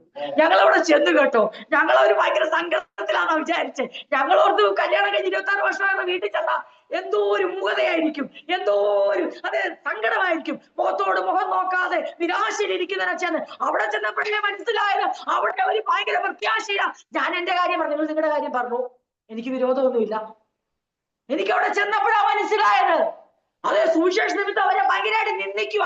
ആൾക്കാർ പറയുന്ന പോലെ പിള്ളേരില്ലാത്തവരുടെ വീട്ടിലാണോ? ആ പിള്ളേരില്ലാത്തവരുടെ വീടാണോ? അപ്പൊ ഞങ്ങൾ ഇതൊക്കെ അവരോട് പറയുമ്പോ ഞങ്ങൾ ഓർത്തു, അവര് പറയും അപ്പൊ ദൈവത്തെ സേവിച്ചിട്ട് എന്താണ് കാര്യം? അവരാരെ പ്രതീക്ഷ കാണും? മലാക്കിയിലെ ശുശ്രൂഷ സമയത്തെ നമ്മൾ ദൈവത്തെ സേവിച്ചിട്ട് എന്ത് പ്രയോജനം? അതെ, പാസ്റ്റർ ഭാര്യയോട് ചോദിക്കുകയാണ്, എടീ നമ്മൾ ദൈവത്തെ സേവിച്ചിട്ട് എന്ത് പ്രയോജനം? ഭാര്യ പാസ്റ്ററോട് ചോദിക്കുകയാണ്, ഞാനും നിങ്ങളോട് അത് തന്നെ പറയാൻ ഇരിക്കുവായിരുന്നു. നാം ദൈവത്തെ സേവിച്ചിട്ട് എന്ത് പ്രയോജനം? നാട്ടിൽ പിള്ളേരില്ലാത്തവരുടെ വീട്, പിള്ളേരില്ലാത്തവരുന്നു. ഇത് പ്രതീക്ഷയായിരിക്കും പലരും വരുന്നേ.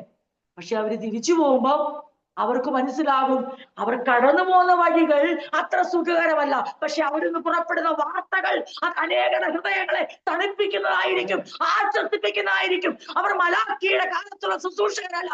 അവർ പറയുന്നത് ഞങ്ങൾ ദൈവത്തെ സേവിക്കുന്നതാണ് ഞങ്ങളുടെ ഏറ്റവും വലിയ അനുഗ്രഹം. അവൻ ഞങ്ങളെ വിളിച്ച് വേർതിരിച്ചതാണ് ഞങ്ങളുടെ മഹാഭാഗ്യം.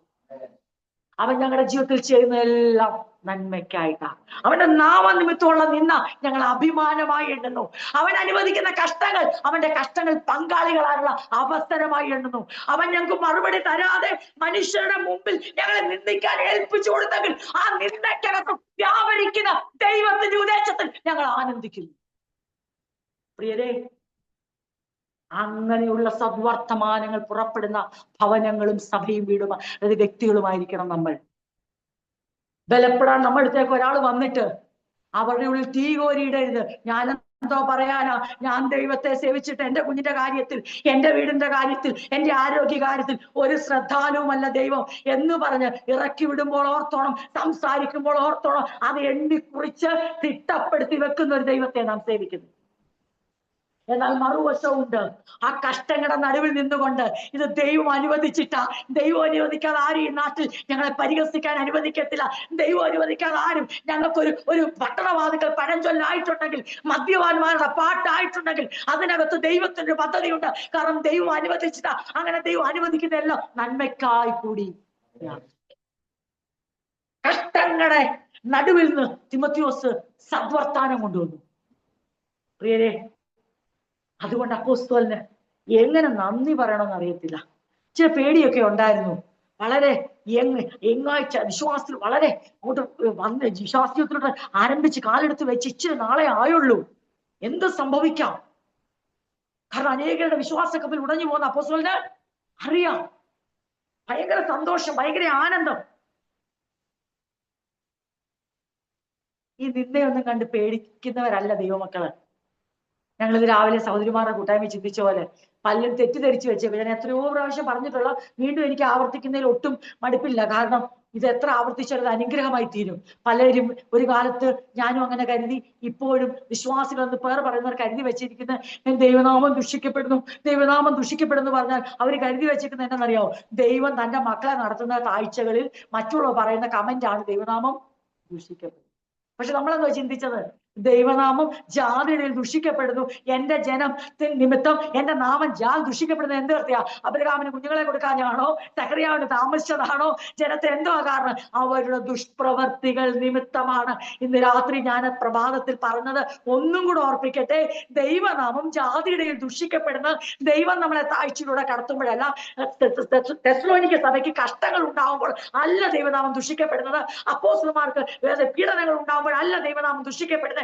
അവര് ദൈവത്തെ സേവിക്കാൻ കഴിയാതെ ദൈവത്തിന് വിരുദ്ധമായ ജീവിതം നയിക്കുമ്പോൾ മാത്രമേ നാം നിമിത്തം ദൈവനാമം ദുഷിക്കപ്പെടും. മറ്റേതെല്ലാം മനുഷ്യന്റെ കേവലം അഭിപ്രായം മാത്രം. ആരുടെ അഭിപ്രായം കേട്ടിട്ട് നമ്മൾ കരയാൻ നിൽക്കുന്നത്? അയ്യോ കർത്താവേ, ഞങ്ങൾ നിന്നെ സേവിച്ചിട്ട്. ഇങ്ങനത്തെ ഇമോഷണൽ ലെവലിൽ നിന്നൊക്കെ നമ്മൾ ഒത്തിരി ഹയർ ആയി കഴിഞ്ഞു അല്ലെ?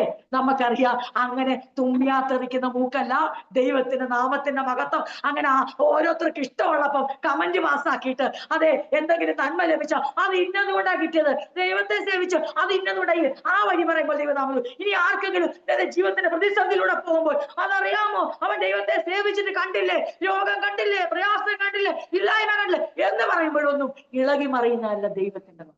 പിന്നെ എപ്പോഴാ ദൈവത്തിന്റെ നാമത്തിന് അപമാനം ഉണ്ടാകുന്നത്? തന്റെ നാമം വിളിക്കപ്പെട്ട തന്റെ ജനം ജാതികളുടെ അത് വിളിക്കാൻ അവരുടെ വായിൽ നിന്ന് വരുന്ന, കയ്യിൽ നിന്ന് വരുന്ന, ഹൃദയത്തിൽ നിന്ന് വരുന്ന ദുശ്ചിന്തകളും ദുഷ്പ്രവർത്തികളും ദൈവത്തിനും തന്റെ സഭയ്ക്കെതിരായി പറയുന്നതും നിമിത്തമേ ദൈവനാമം ദുഷിക്കപ്പെടും. ഈ ബോധം ദൈവമക്കൾക്ക് എല്ലാവർക്കും ഉണ്ടായിരിക്കണേന്ന് ഞാൻ താഴ്മയോട് അപേക്ഷിക്കും. അല്ലെങ്കിൽ നിങ്ങളുടെ പാസ്റ്റർ കുടുംബം ഈ നാട്ടിൽ നിൽക്കത്തില്ലല്ലോ. അങ്ങനെ ദൈവനാമം ദുഷിക്കപ്പെട്ട് നമുക്കിവിടെ നിൽക്കാൻ പറ്റുമോ? അല്ലേ? അങ്ങനെ ദുഷിക്കപ്പെട്ട് വേറെ ചെയ്യാൻ പറ്റുമോ? പക്ഷെ നല്ല എന്തിനാണ് നമുക്ക് ആ സന്തോഷമുള്ളത്? ഒരു വിധത്തിലും നമ്മുടെ ജീവിതത്തിന്റെ പ്രവൃത്തി ദൈവനാമം ദുഷിക്കപ്പെടുന്നതല്ല എന്ന് നല്ല ഉറപ്പുള്ളതുകൊണ്ടാ. പിന്നെ ദൈവം നടത്തുന്ന വഴികൾ കണ്ടിട്ട്, ദൈവം ചില വിഷയങ്ങളിൽ ചില പ്രത്യേകമായ രീതിയിൽ നമ്മളെ നടത്തുന്നത് കണ്ടിട്ട്, അത് മനസ്സിലാക്കാത്ത നാച്ചുറൽ മാൻ, അതായത് പ്രാകൃത മനുഷ്യൻ, ആത്മീയമായത് വിവേചിക്കാൻ കഴിയാത്തവൻ പറയുന്ന എന്തെങ്കിലും അഭിപ്രായം കേട്ടിട്ട് വെറുതെ എന്താ വേണ്ടേ, വിവേകമില്ലാത്തവരെ പോലെ നമ്മൾ പെരുമാറാൻ. നമുക്ക് ദൈവത്തോട് ദുഃഖങ്ങൾ പങ്കിടാൻ എല്ലാ സാധനവും ഉണ്ട്. പക്ഷെ ആ ദുഃഖങ്ങൾ പങ്കിടുന്നത് നാച്ചുറൽ മാൻ്റെ, അതായത് രക്ഷിക്കപ്പെടാത്തവന്റെ, അതെ ആത്മീകമായി വിവേചിക്കാൻ കഴിയാത്ത പ്രാകൃത മനുഷ്യന്റെ വാക്ക് കേട്ടാകരുത് നമ്മൾ ദൈവത്തോട് പ്രാർത്ഥിക്കാൻ പോകുന്നത്. നമ്മുടെ ഹൃദയത്തിലെ ഭാരങ്ങൾ പങ്കുവെക്കാൻ നമുക്ക് സ്വാതന്ത്ര്യമുണ്ട്. ഇന്ന് രാത്രി ഞാൻ ഇങ്ങനെ പറയട്ടെ പ്രിയരെ, തെസ്സലോനിക്ക സഭ ഒരു അനുഗ്രഹിക്കപ്പെട്ട സഭയായിരുന്നു. തെസ്സലോനിക്ക സഭ അപ്പോസ്തലന്റെ ഹൃദയത്തെ തണുപ്പിച്ച സഭയായിരുന്നു.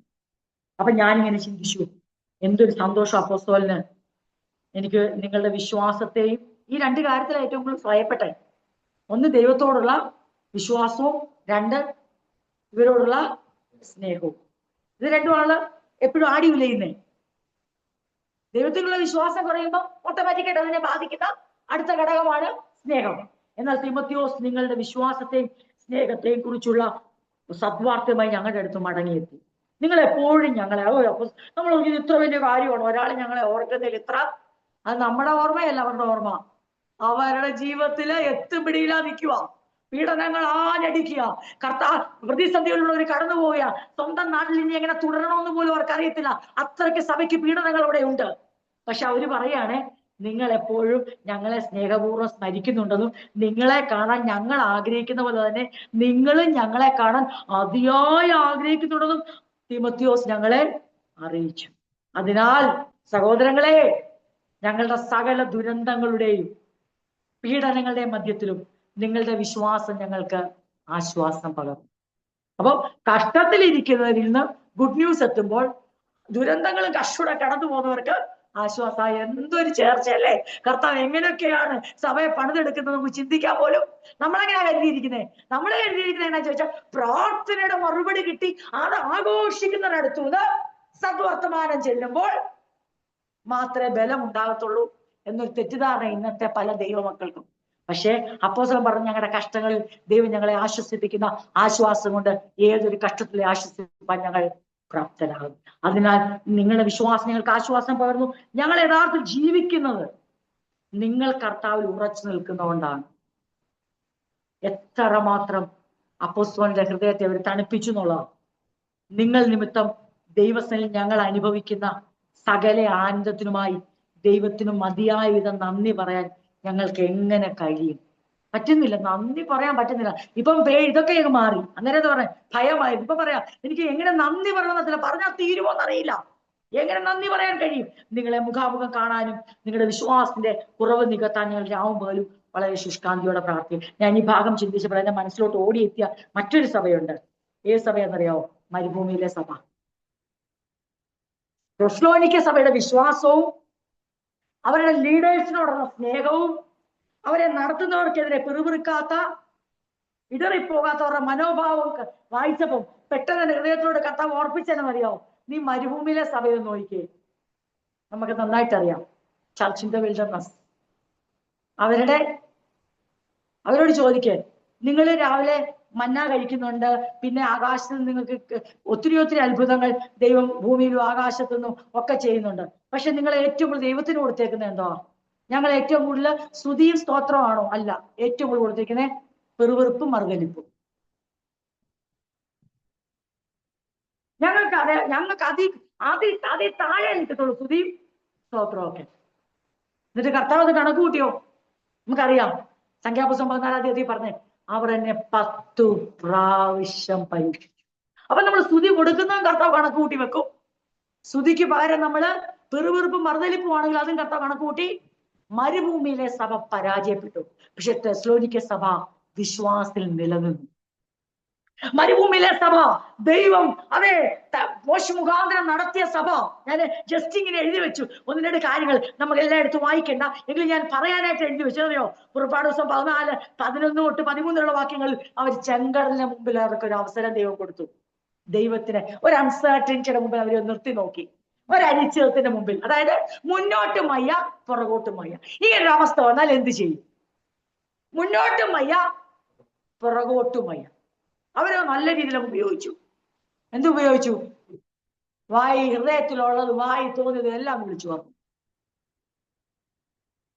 പുറപ്പാട് ദിവസം ഞാൻ എടുക്കണം നോക്കാം, വാസ്തു മറിക്കുന്നുണ്ടപ്പോ എനിക്ക് എടുക്കാൻ തോന്നും. പുറപ്പാട് ദിവസം 14 അധ്യായം എന്നുവെച്ചാൽ മരുഭൂമിയിലെ സഭയെ കൂടെ ഒന്ന് അറിയണം.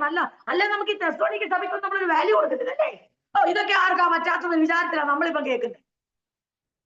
അതെ, ഞങ്ങളൊക്കെ പിന്നെ ഞങ്ങളെന്നെ കുറഞ്ഞ പുള്ളികളാണോ, ഞങ്ങൾ നിൽക്കും? അങ്ങനല്ലേ.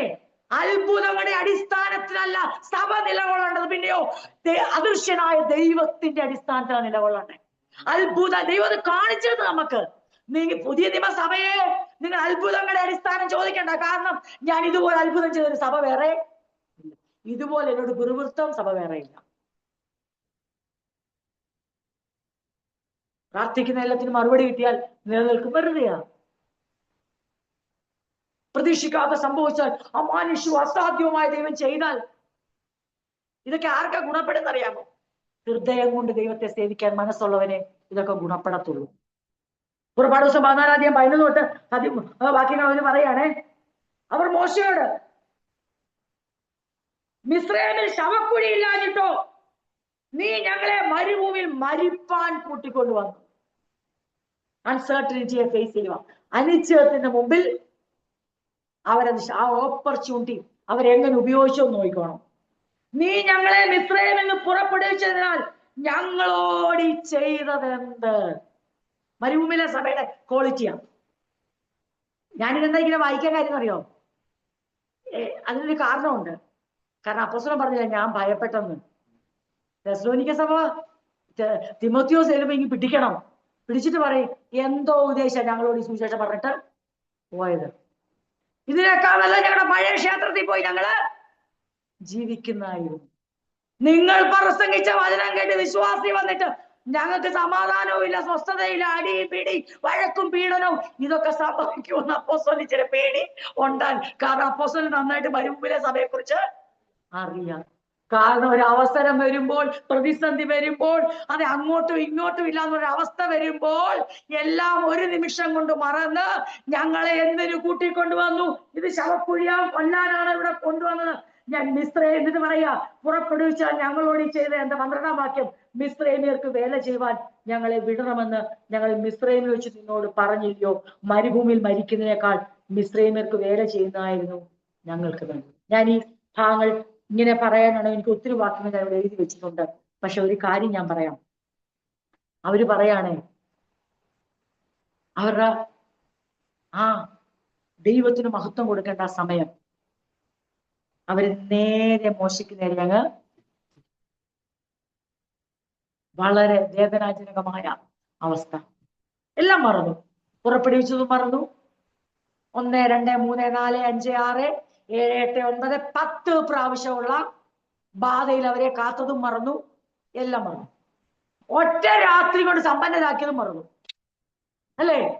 ചെന്ന് ചോദിച്ചപ്പോ മിസ്രയീമ്യ സ്ത്രീകളെല്ലാം വാരിക്കോരി വെള്ളി ആഭരണങ്ങളും സ്വർണ്ണാഭരണങ്ങളും വില കൂടിയ വസ്ത്രങ്ങളും കൊടുത്തു സമ്പന്നരായിട്ട് പുറപ്പെടുവിച്ചു. എല്ലാം മറന്നു, എല്ലാം മറന്നു.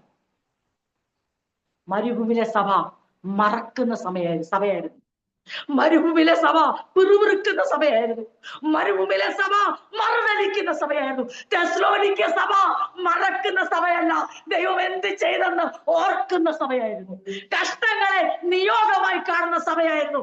ശുശ്രൂഷകളെ അകവഴിഞ്ഞ് സ്നേഹിക്കുന്ന സഭയായിരുന്നു. അവരോട് മത്സരിക്കത്തില്ലായിരുന്നു.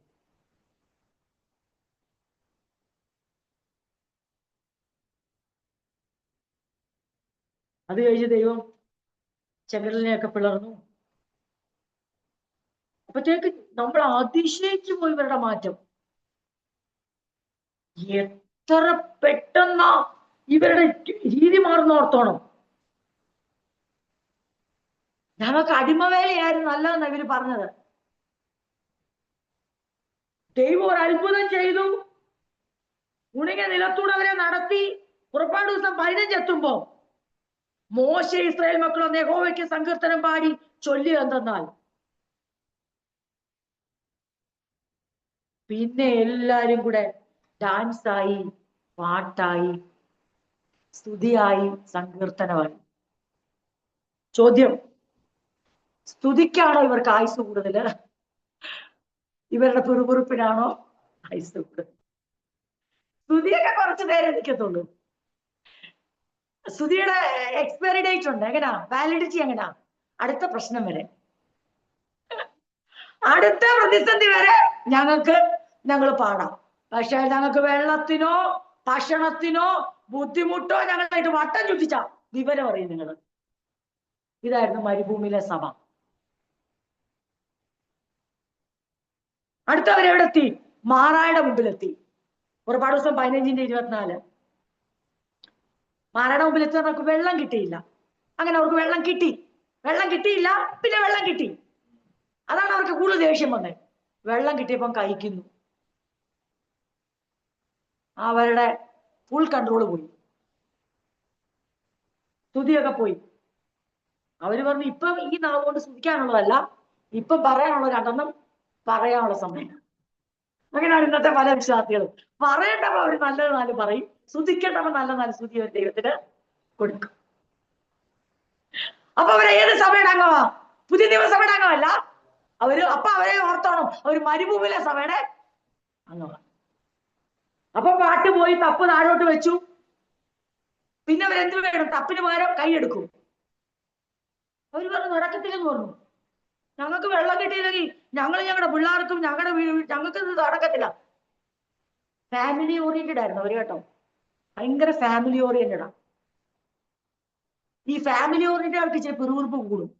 പക്ഷെ ചർച്ച് ഓറിയന്റഡ് ക്രൈസ്തവർക്ക് പിറുവിറുപ്പ് വരത്തില്ല. അവർക്ക് എപ്പോഴും അറിയാം കർത്താവ് അവന്റെ സഭ, കർത്താവ് അവന്റെ സഭ, അത് കഴിഞ്ഞേ ഉള്ളൂ കുടുംബം. ഞങ്ങളെ കർത്താവിനെ സേവിച്ചു, ദൈവസഭയെ സ്നേഹിച്ചു, വിശ്വസത്തോടെ മുന്നോട്ട് പോയ കുടുംബത്തെ കർത്താവ് നോക്കിക്കോളും. അതാണ് പുതിയ നിയമസഭ. പക്ഷെ മരുഭൂമിയിലെ സഭ അങ്ങനെയല്ല. ആദ്യം ദൈവം ഞങ്ങളുടെ കാര്യം നടത്തട്ടെ, ഞങ്ങളെ തൃപ്തരാക്കട്ടെ, ഞങ്ങൾക്ക് ഒന്നിനും മുട്ടില്ലാതെ വരട്ടെ, അപ്പോൾ ഞങ്ങൾ തപ്പെടുക്കാം, നൃത്തം ചെയ്യാം, പാട്ടുപാടാം, സ്തുതിക്കാം. അവര് വിചാരിച്ചു ഇത് മോശ മാത്രമേ ശ്രദ്ധിക്കുന്നുള്ളൂ. അതാണല്ലോ ഈ പലരുടെയും മിടുക്കത്തരം എന്ന് പറയട്ടെ. അത് വേറെ ആരും കേൾക്കുന്നില്ലല്ലോ, വേറെ ആരും ശ്രദ്ധിക്കുന്നില്ലോ. അതെന്റെ ദേഷ്യത്തിൽ പറഞ്ഞതല്ലേ, അതെന്റെ ദുഃഖത്തിൽ പറഞ്ഞതല്ലേ, അതെന്റെ ആവശ്യത്തിൽ പറഞ്ഞതല്ലേ, അതെന്റെ അത്യാവശ്യത്തിൽ പറഞ്ഞതല്ലേ, കയ്യിലിരിക്കത്തേ ഉള്ളത്. കർത്താവ് കുറിച്ച് വെക്കും. വാക്യം വായിക്കാം. സംഖ്യാപുസ്തകത്തിന് കർത്താവ് കുറിച്ച് വെച്ചിട്ട്, അല്ലേ തന്നെ നിങ്ങൾക്കറിയാം കുറിച്ച് വെച്ചിട്ടുണ്ടത്. കാരണം ഒരു സങ്കീർത്തനം അതിനായിട്ട് മാറ്റി വെച്ചു. 40 ആണ്ട് എനിക്ക് തലമുറയോട് നീരസമുണ്ട്. എന്തോ സംഖ്യാപുസ്തകത്തിൽ എഴുതി വെച്ചിരിക്കുന്നത്? കർത്താവ് കുറിച്ച് എഴുതി വെച്ചേക്കുവാണേ. സ്തുതിക്കുന്നതിന്റെ ഒന്നും ഇവിടെ കണക്കില്ല. കണക്ക് ദൈവത്തിന് ഇല്ലെന്നല്ല ഞാൻ പറഞ്ഞതിന്റെ അർത്ഥം. പക്ഷേ അതിമിടുക്ക് കാണിച്ച് 14-ാം അധ്യായം അതിന്റെ 22-ാം വാക്യം, സംഖ്യാപുസ്തകം 14-ാം അധ്യായം 22-ാം വാക്യം. എന്റെ തേജസ്സും മിസ്രൈമിലും മരുഭൂമിയിലും വെച്ച് ഞാൻ ചെയ്ത അടയാളങ്ങൾ കണ്ടിട്ടുള്ള പുരുഷന്മാർ എല്ലാവരും ഇപ്പോൾ 10 പ്രാവശ്യം എന്നെ പരീക്ഷിക്കുകയും എന്റെ വാക്ക് കൂട്ടാക്കാതിരിക്കുകയും ചെയ്തത് കൊണ്ട്. ഇനി അത് കഴിഞ്ഞിട്ടോ, അപ്പൊ ഈ 10 പ്രാവശ്യം പിറുവിറുത്തരെ മാത്രമേ നോക്കത്തുള്ളൂ. അപ്പൊ നമ്മൾ ഓർക്കും, കർത്താവെ നീ ഈ പിറുവിറുക്കുതരെ കുറിച്ച് വെക്കത്തുള്ളൂ, പിറുവിറുക്കാത്ത. അയ്യോ, അത് പിന്നെ എടുത്തു പറയണോ? വായിച്ചോ 24-ാം വാക്യം. എന്റെ ദാസനായ കാലേബോ, അവന് വേറൊരു സ്വഭാവമുള്ളത് കൊണ്ടും എന്നെ പൂർണ്ണമായി അനുസരിച്ചത് കൊണ്ടും അവൻ പോയിരുന്ന ദേശത്തേക്ക് ഞാൻ അവനെ എത്തിക്കും. അപ്പോൾ അനുസരിക്കാത്തതിനെ ദൈവത്തിനറിയാം, അനുസരിക്കുന്നതിനെ അറിയാം. ദൈവത്തെ പിറുപിറുക്കാതെ നമ്മൾ എവിടെയെങ്കിലും വേദോസ്തി വായിച്ചുണ്ടോ? ഞങ്ങളിപ്പോൾ ദൈവത്തെ പരീക്ഷ, അങ്ങനെ അവർ പറഞ്ഞിട്ടേ ഇല്ല. ദൈവം അനുവദിച്ച അനിശ്ചിതത്വങ്ങളുടെയും പരീക്ഷണ സമയത്തും ദൈവം എന്ത് ഞങ്ങൾക്ക് ഒരു എത്തും പിടിയില്ല കർത്താവേ, എങ്കിലും നീ നയിക്കാൻ മുമ്പിൽ ആൾക്കാരെ വെച്ചിട്ടുണ്ട്, നിന്റെ കർത്തൃത്വം ഞങ്ങളുടെ മേലുണ്ട്, നീയാണ് ഞങ്ങളെ പുറപ്പെടുവിച്ചത്, ഞങ്ങൾ ആകെപ്പാടെ ഭാരത്തിലാണ്, എങ്കിലും നിന്റെ ഇഷ്ടം പോലെ നടക്കട്ടെ, നീ നല്ലവനാണെന്നൊന്ന് വിളിച്ചു പറയേണ്ട സ്ഥാനത്ത് മരുഭൂമിയിൽ മേശ ഒരുക്കാൻ ദൈവത്തിന് കഴിയുമോ? അവർ ചോദിക്കുവാ. മാറായുടെ കയ്പിന്റെ മുമ്പിൽ എല്ലാം അവസാനിച്ചെന്ന് കരുതി, ചെങ്കടലിന്റെ മുൻപിലും ഫറവോൻ അതെ പിൻപിലുമുള്ളപ്പോൾ എല്ലാം അവസാനിച്ചെന്ന് കരുതി അവർ ഓരോ അവസരങ്ങളും ദൈവത്തിനെതിരെ സംസാരിച്ചു. അവർ വിചാരിച്ചു മോശ മാത്രമേ കേൾക്കുന്നുള്ളൂ, മനുഷ്യൻ മറവിയുള്ളവനാ. ക്രമേണ മോശ ഇത് മറക്കും.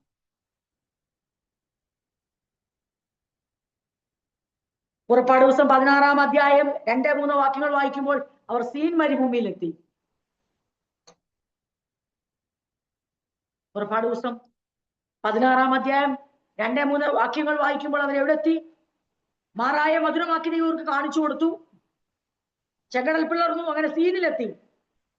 ആ മരുഭൂമിയിൽ വെച്ച് 2-ാം വാക്യം 16-2 മോശയ്ക്കും ഇസ്രായേൽ മക്കളുടെ സംഘമൊക്കെയും മോശയ്ക്കും അഹരോനും വിരോധമായി പിറുപിറുത്തു. ഇസ്രായേൽ മക്കൾ അവരോട് പിന്നെ അവരങ്ങ് സകല നൊസ്റ്റാൾജിയ തുറന്നു വിട്ടു, അവരുടെ ഗൃഹാതുരത്വം. പക്ഷെ ആ ഇരുണ്ട ഗൃഹാതുരത്വം പോലെ അവർക്കിപ്പം വെളിച്ചത്തിന്റെ ഗൃഹാതുരത്വം. അവര് ഡാർക്ക്നെസ്സിലായിരുന്നു, അവർക്ക് സ്വാതന്ത്ര്യമില്ലായിരുന്നു. അടിമത്തം പോലെ അവർ ആഘോഷിക്കുക. എന്തോ ഒരു പറയുന്നേ, ഞങ്ങൾ ഇറച്ചിക്കലങ്ങളുടെ അടുക്കലിരിക്കുകയും തൃപ്തിയാകുമെണ്ണം ഭക്ഷണം കഴിക്കുകയും ചെയ്ത മിസ്രയീം ദേശത്ത് വെച്ച് യഹോവയുടെ കയ്യാൽ മരിച്ചു നിൽക്കൊള്ളായിരുന്നു. നിങ്ങൾ ഈ സംഘത്തെ മുഴുവനും പട്ടിണിയിട്ട് കൊല്ലുവാൻ ഈ മരുഭൂമിയിലേക്ക് കൂട്ടിക്കൊണ്ട് വന്നിരിക്കുന്നു എന്ന് പറഞ്ഞു. എന്റെ പ്രിയരെ, എന്തിനു പറയുന്നു? എല്ലാ അനിശ്ചിതത്വങ്ങളെയും എല്ലാ പ്രതിസന്ധിയും നല്ല ഒന്നാന്തരം പിറുപിറുപ്പാക്കി അവർ മാറ്റി, ഒന്നാന്തരം മറുതലിപ്പാക്കി മാറ്റി. എന്നാൽ ഇതൊക്കെ അനുഭവിച്ചുകൊണ്ട് കാലേബ് യോശുവ അവരോടില്ലായിരുന്നോ? ഇതൊക്കെ അവരും അനുഭവിച്ചില്ലേ? ഈ വെള്ളം കിട്ടാത്തതും ഈ എല്ലാ ബുദ്ധിമുട്ടുകളും അവർക്ക് നേരിട്ടില്ലേ? പക്ഷെ അവരത് ഒരേ സംഭവങ്ങൾ, ഒരേ പ്രതിസന്ധിയിലൂടെ കടന്നുപോയിട്ട് ഒരു കൂട്ടരെ കുറിച്ച് യഹോവയായ ദൈവം പറയുന്നു, ഇവർ എന്നെ പരീക്ഷിച്ചു, ഇവർ ആ ദേശത്ത് കിടക്കത്തില്ല. അതേ കൂടുതലുള്ള കാലേബിനെ കുറിച്ച് പറയുന്നു, അവന് പ്രത്യേക സ്വഭാവമുണ്ട്, അവൻ ഞാൻ അവകാശമായി കൊടുക്കും, അവന്റെ സന്തതിക്ക് അവകാശമായി. അപ്പൊ അവസരങ്ങൾ വ്യത്യസ്തമല്ലായിരുന്നു, പക്ഷെ പ്രതികരണങ്ങൾ വ്യത്യസ്തമായിരുന്നു. ആ ഒരേ അവസരത്തിൽ വ്യത്യസ്തമായ പ്രതികരണങ്ങളിലൂടെ, സ്വഭാവത്തിലൂടെ, മനോഭാവത്തിലൂടെ ഒരു കൂട്ടർ ദൈവത്തെ കോപിപ്പിച്ചപ്പോൾ ചുരുക്കം ചിലർ ദൈവത്തെ പ്രസാദിപ്പിച്ചു. എന്റെ പ്രിയരെ, ഇന്ന് രാത്രി ഞാൻ ഒരു കാര്യം പറയട്ടെ. നമുക്കൊന്നും അങ്ങനെ മഹാ അവസരങ്ങൾ തന്നിട്ടല്ല ദൈവം തന്നെ പ്രസാദിപ്പിക്കാനുള്ള അവസരം ഉണ്ടാക്കുന്നത്. നമ്മുടെ ജീവിതത്തിന്റെ ദിനചര്യകളിലൂടെയും പ്രതിസന്ധിയിലൂടെയും കടത്തിവിട്ടാണ് അവനെ പ്രസാദിപ്പിക്കാനുള്ള വൻ അവസരങ്ങൾ നമുക്ക് ഒരുക്കുന്നത്. പലപ്പോഴും അതിനെ നിസ്സാരമായി കണ്ടാണ് പലരും ദൈവത്തെ നമ്മളുടെ മറുതലിക്കാൻ കാരണമാണ്. ചുരുക്കത്തിൽ മരുഭൂമിയിലെ സഭയെക്കുറിച്ച് പറയാൻ ഒത്തിരി ഉണ്ട്. എങ്കിലും ഞാൻ ഇങ്ങനെ അങ്ങ് പറയാം. ഒരു സ്ഥലത്തിന് ഏതായാലും അവർ നിമിത്തം നല്ല പേര് കിട്ടി. എന്തുവാ, പിന്നെ അവര് ഫീദീമിലെത്തുന്നു. അത് കഴിഞ്ഞ് അവര് പുറപ്പാട് പുസ്തകം 17:7 ആ സ്ഥലത്തിന് തന്നെ അബ്രഹാമൊക്കെ നിമിത്തം മൊറിയാദേശത്ത് ചെന്നപ്പോ അവിടെ ഒരു പേര് വീണത്, ആ പർവ്വതത്തിന് പേര് വീണത് യഹോവ ഇരേ. ഇവര് നിമിത്തം നല്ല പേരാ വീണത്. കലഹവും പരീക്ഷയും, മസ്സ, മെരീബ, നല്ല പേര്. അപ്പൊ കർത്താവിന് രണ്ട് രീതി പേരിടാൻ അറിയാം. പ്രസാദിപ്പിക്കുന്ന നിമിത്തം പേരിടാൻ അറിയാം, കലഹിപ്പിക്കുന്നതിനെ ഓർത്തു വെക്കാൻ ദൈവത്തിന് അറിയാം. അതെ, പുറപ്പാട് ദിവസം 17:7 ഇങ്ങനെയാണ് അവിടെ വായിക്കുന്നത്. 17:7 ഇസ്രായേൽ മക്കളുടെ കലഹ നിമിത്തവും യഹോവ ഞങ്ങളുടെ ഇടയിൽ ഉണ്ടോ ഇല്ലയോ. കേട്ടോണേ, യഹോവ എല്ലാ ദിവസവും രാവിലെ മന്ന കഴിക്കുന്നവരാ, എല്ലാ ദിവസവും മേഘത്തിന്റെ തണലിൽ ജീവിക്കുന്നവരാ, എല്ലാ രാത്രിയിലും കൂരിട്ട് ബാധിക്കാതെ അഗ്നിസ്തംഭമായി ദൈവം വെളിച്ചം കൊടുക്കുന്നവർ. ഇപ്പൊ പറയുകയാണ് യഹോവ ഞങ്ങളുടെ ഉണ്ടോ ഇല്ലയോ എന്നവർ യഹോവയെ പരീക്ഷിക്കുന്ന നിമിത്തവും അവൻ ആ സ്ഥലത്തിന് മസ്ത എന്നും അല്ലെങ്കിൽ പരീക്ഷ എന്നും മെരീബ കലഹമെന്നും പേര്. അപ്പം അവര് നിമിത്തം നല്ല രണ്ട് പേര് കിട്ടി, മസ്സായും അബ്രഹാമിന് നല്ലൊരു പേര് കിട്ടി, യഹോവ. പക്ഷെ അബ്രഹാം എങ്ങനെയാ പോയത്? എല്ലാം നഷ്ടപ്പെടുത്താൻ വേണ്ടി പോയി. പക്ഷെ ആ സ്ഥലത്തിന് ദൈവം കുരുതി കൊടുക്കുന്ന ദൈവം നല്ല, പർവ്വതത്തിന് പേര് വന്നേ ദൈവം കരുതുന്ന. ഒടുവിൽ നമ്മളിങ്ങനെ വായിച്ചു വരുമ്പോണ്ടല്ലോ, പുറപ്പാട് ദിവസം 32-1 വാക്യം വരുമ്പോ ഞാനിത് പറഞ്ഞാണ് കൺക്ലൂഡ് ചെയ്യാൻ ആഗ്രഹിക്കുന്നത്. എന്താണെന്നറിയോ? നമുക്കെല്ലാം അറിയാവുന്ന ഭാഗമാണ്. എടാ, ഇതിപ്പം പൗലോസ് ഭാരപ്പെട്ട് എന്റെ ആബ്സെൻസ്, അതാണ് ഞാൻ കൺക്ലൂഷൻ മെസ്സേജിലേക്ക് വരിക. പൗലോസ് ഭാരപ്പെട്ട് എന്റെ അസാന്നിധ്യം, ഞങ്ങളുടെ ടീമിന്റെ അസാന്നിധ്യം, ആബ്സെൻസ് തെസ്സലോനിക്ക ചർച്ചിനെ ബാധിക്കുമോ? പക്ഷെ തെസ്സലോനിക്ക സഭയെ ബാധിച്ചില്ല. പക്ഷെ മരുഭൂമിയിലെ സഭയെ മോശയുടെ അസാന്നിധ്യം നന്നായിട്ടങ്ങ്, ചുരുക്കി പറഞ്ഞ മോശ മുമ്പിൽ നിന്നാൽ പിറുപിറുക്കും, മോശ അടുത്തില്ല പിറുപിറുക്കുന്നതിന് അടുത്ത ഗ്രേഡിലോട്ട് പോകും. മോശ കൂടെ നിന്നാലും മോശ പറയും, നിങ്ങൾ ഭയപ്പെടേണ്ട, നിങ്ങൾ ഞാനല്ലേ മുമ്പിൽ നിൽക്കുന്നത്, എന്നാലും പറ്റത്തില്ല. എന്നാലും ഞങ്ങൾക്കൊരു ആശ്വാസം വേണമെങ്കിൽ 2 എണ്ണം പറയണം. ഹൃദയത്തിലുള്ള 2 എണ്ണം അങ്ങോട്ട് പറയുമ്പോഴാണ് ഞങ്ങൾക്ക് ഒരു തൃപ്തി വരത്തുള്ളൂ. ഞങ്ങൾക്കൊന്നും കിട്ടില്ല, ഞങ്ങൾ പറയും ഞങ്ങൾ ഭയങ്കര ഗൃഹാതുരത്വം ഉണ്ടാകുന്നു, ഞങ്ങൾക്കൊക്കെ ഓർമ്മ വരിക. എന്താ ഈ ഓർമ്മ വരുന്നത്? ഇനി എന്നാ പിന്നെ മോശ കുറച്ചാൾ മാറി എന്നാൽ നന്നാവുമോ? മോശ കൂടുള്ളപ്പോ നിങ്ങൾക്ക് ഇതൊക്കെ തന്നെയാണ് നിങ്ങളുടെ വിഷയം. എന്നാൽ മോശ കർത്താവ് വിളിച്ചു. എങ്ങോട്ട് വിളിച്ചു? പർവ്വതത്തിലേക്ക്, സീനായുടെ മുകളിലേക്ക് വിളിച്ചു. ഏതായാലും ഇവരുടെ കൂടെ എപ്പോഴും എന്റെ കൂടെ വന്നിച്ച് നേരെ ഇരിക്കും. എപ്പോഴും ഇവരുടെ കൂടെ. പിന്നെ കർത്താവിന്റെ തേജസ് ഇറങ്ങി വരുമ്പോ മോശ ചെല്ലുന്നു, ദൈവം സംസാരിക്കും, ദൂതുമായിട്ട് ഇറങ്ങി വരുന്നു. കർത്താവ് കുറെ ദിവസത്തേക്ക് മോശയെ അങ്ങ് വിളിച്ച് സീനായി കൊണ്ടുപോയി. എപ്പം തിരിച്ചു വിടുന്നു മോശയ്ക്ക് അറിയത്തില്ല. വിളിച്ചത് ദൈവമല്ലേ, പോകാൻ ദൈവം പറഞ്ഞതല്ലേ, പോകാൻ പറ്റത്തുള്ളൂ. അവിടെ ഒത്തിരി ദിവസങ്ങൾ അങ്ങ് ചെലവഴിച്ചു. പ്രതീക്ഷ സമയത്ത് മോശയെ കണ്ടില്ല. മോശയെ കാണാഞ്ഞപ്പോ ഇവരെന്തോ ചെയ്യുന്നറിയാവോ? അതായത് മോശയുടെ ആബ്സെൻസ്, അസാന്നിധ്യം ജീവനുള്ള ദൈവത്തെ വിട്ട് വിഗ്രഹത്തിലേക്ക് തിരിയാൻ കാരണമായി. പക്ഷെ പൗലോസിന്റെ അസാന്നിധ്യം തെസ്സലോനിക്ക സഭ ജീവനുള്ള ദൈവത്തെ വിട്ട് വിഗ്രഹത്തിലേക്ക് തിരിഞ്ഞില്ല. പീഡനങ്ങളുടെ നടുവിൽ ജീവനുള്ള ദൈവത്തെ മുറുകെ പിടിച്ച് അവന്റെ വരവിന് വേണ്ടി നോക്കി പാർപ്പാൻ അവരെ ശക്തനാണ്. കുറച്ച് ദിവസം അവർക്കറിയാം മോശ ഇറങ്ങി വരും. പക്ഷെ കുറച്ചു ദിവസം മോശയെ കണ്ടില്ലെന്ന് അറിഞ്ഞപ്പോൾ ഞങ്ങൾ ഇനി എന്ത് ചെയ്യും, ഞങ്ങളെ ആര് നടത്തും എന്ന് പറഞ്ഞുകൊണ്ട് നമുക്കൊന്നിച്ച് പ്രാർത്ഥിക്കാമെന്നാണ് അവർ പറഞ്ഞത്. നമുക്കൊന്നിച്ച് ദൈവത്തിന് മഹത്വം കൊടുക്കാമെന്നാണ് പറഞ്ഞത്. ഇപ്പോൾ അവരോടെ നിന്നെ ഇപ്പൊ ജീവനോടെ അങ്ങനെ പറയുന്നില്ല, അവരോടറിയാം ഇനി അവര് ജീവനോടെ വെക്കത്തില്ലെന്ന്. ഇപ്പൊ ഞങ്ങൾക്കൊരു ദൈവത്തെ ഉണ്ടാക്കിത്തരണം. തെസ്സലോനിക്ക സഭ എങ്ങനെയായിരുന്നു? വിഗ്രഹങ്ങളെ വിട്ട് ജീവനുള്ള ദൈവത്തിലേക്ക് തിരിഞ്ഞപ്പോൾ മരുഭൂമിയിലെ സഭ മോശയുടെ അസാന്നിധ്യത്തിൽ ജീവനുള്ള ദൈവത്തെ വിട്ട് വിഗ്രഹത്തിലേക്ക് തിരിഞ്ഞു. വല്ല വ്യത്യാസം ഉണ്ടോ? ചുമ്മാതാണോ അപ്പോസ്തലൻ പറയുന്നേ മരുഭൂമിയിലെ സഭയെ പോലെ നിങ്ങൾ ആകെ. ഇനി ലാസ്റ്റ് ഇന്നത്തെ ഞാൻ കൺക്ലൂഡ് ചെയ്യുന്നതിന് മുമ്പ് പറയാനായിട്ട് ഒരു കാര്യം കൂടെ. എല്ലാം മോശയുടെ അസാന്നിധ്യം വലിയ പാപത്തിലേക്ക് വഴിതെളിച്ചു. പൗലോസിന്റെ അസാന്നിധ്യം ഭയമുണ്ടായിരുന്നു പൗലോസിന്, പക്ഷെ വലിയ പ്രത്യാശയ്ക്ക് കാരണമായി. അവർക്കറിയാം പൗലോസ് അകന്നു നിന്നുകൊണ്ട് മാറിപ്പോകുന്നതല്ല ഞങ്ങളുടെ ദൈവം. ഈ മരുഭൂമിയിലെ സഭയ്ക്ക് ഒരു പ്രാവശ്യം പോലും പറയാൻ പറ്റി. അങ്ങനെ അവരെ എവിടെ വിട്ടെന്നറിയാമോ? ഏറ്റവും അറ്റത്തെത്തി കനാൻ എക്സ്പ്ലോർ ചെയ്യുവാൻ, സ്പൈ ചെയ്യുവാൻ, ഉറ്റുനോക്കുവാൻ വിട്ടു. തിരിച്ചവർ വാർത്തയുമായിട്ട് വരുന്നു. അവര് പറയുന്നു നടക്കത്തില്ല. ഞാൻ ഇങ്ങനെ ഇവിടെ എഴുതി വെച്ചു, absence of Moses led them to sin. അവരെ പാപത്തിലേക്ക് നയിച്ചു, വിഗ്രാരത്തിലേക്ക് നയിച്ചു. ഇനി പ്രസൻസ് ഓഫ് ജയൻസ്, മല്ലന്മാരുടെ സാന്നിധ്യം അവരെ തിരികെ പോകാൻ തീരുമാനമെടുപ്പിച്ചു. തെസ്സലോനിക്ക സഭയെ എത്ര പേർ പീഡിപ്പിച്ചുകൊണ്ടിരിക്കുക, എന്തെല്ലാം കഷ്ടങ്ങളിലൂടെ അവർ പോന്നേ. മല്ലന്മാരവിടെ ഉണ്ട്, അല്ലെങ്കിൽ എതിർക്കുന്നവരുടെ ഉണ്ട്, ക്രിസ്തു വിരോധികളുണ്ട്, സഭാവിരോധികളുണ്ട്. പക്ഷെ ആ മലന്മാരുടെ ആരുടെ സാന്നിധ്യം തെസ്സലോനിക്ക സഭയെ വിശ്വാസത്തിൽ പിന്തിരിപ്പിച്ചു കൊണ്ടുപോയില്ല. എന്നാൽ മരുഭൂമിയിലെ സഭ കനാൻ ദേശം ഉറ്റുനോക്കാൻ ചെന്നപ്പോൾ അതികായന്മാരായ മല്ലന്മാരെ കണ്ടപ്പോൾ അവർ പറയുകയാണ്, ഞങ്ങൾ അവർക്ക് ദൈവത്തെ അവർ മറന്നുപോയി. അവർ പറയും ഞങ്ങൾക്ക് തിരികെ പോകണം. ഇപ്പൊ ഒരാളെ തെരഞ്ഞെടുത്തു, മോശ എന്തായാലും ഞങ്ങളെ തിരിച്ചു കൊണ്ടുപോകത്തില്ല, അതിന് വേറൊരു ലീഡറെ തെരഞ്ഞെടുക്കാം. എന്റെ വാക്കുകളെ ഞങ്ങളുടെ അവസാനിപ്പിക്കേണ്ട സമയവും ഇവിടെ അവസാനിച്ചുകൊണ്ട് ഇന്ന് രാത്രി ദൈവത്തിന്റെ ചിന്തക്കായി നമുക്ക് ലഭിച്ച സമയത്തിനായി നന്ദി പറഞ്ഞുകൊണ്ട് നമുക്ക് ആ വചനത്തെ ഒന്ന് ഹൃദയത്തിൽ ഒന്ന് ധ്യാനിച്ചുകൊണ്ട് പ്രാർത്ഥിക്കാം. മരുഭൂമിയിലെ സഭ അതെ മല്ലന്മാരെ കണ്ടപ്പോൾ, പ്രസൻസ് ഓഫ് ജയൻസ് വന്നപ്പോൾ, അത് കണ്ടപ്പോൾ അവര് അത് പറയണ്ടേ, അതെ അവരെ ആ മല്ലന്മാരുടെയും അതെ സൃഷ്ടാവായ അതെ സകലത്തെ സൃഷ്ടിച്ച പരമാധികാരിയായ സർവശക്തനായ ദൈവത്തെ മറന്നിട്ട് അവർ പറയുകയാണ്, ഈ മല്ലന്മാരുടെ സാന്നിധ്യം ഉള്ളിടത്തോളം കാലം നമുക്ക് അവിടെ എത്താൻ കഴിയും. മോശയുടെ അസാന്നിധ്യം അതവരെ വിഗ്രഹത്തിലേക്ക് നയിച്ചു. മല്ലന്മാരുടെ സാന്നിധ്യം അവരെ തിരികെ പോകുവാൻ തീരുമാനമെടുപ്പിച്ചു. ചുരുക്കി പറഞ്ഞാൽ തുടക്കം തൊട്ട് ഒടുക്കം വരെ മോശയുടെ ഹൃദയത്തെ തകർക്കുന്ന മരുഭൂമിയിലെ സഭ. ചുരുക്കി പറഞ്ഞാൽ അതെ തുടക്കം തൊട്ട് ഒടുക്കം വരെ പൗലോസിന്റെ ഹൃദയത്തെ തണുപ്പിക്കുന്ന തെസ്സലോനിക്ക സഭ. മോശ ജീവിതം തന്നെ മടുത്തു മരുഭൂമിയിലെ സഭ കാരണം. പൗലോസ് പറയുന്നു, ഞാൻ ജീവിക്കുന്നത് തന്നെ നിങ്ങളുടെ വാർത്ത അറിഞ്ഞിട്ടാണ്.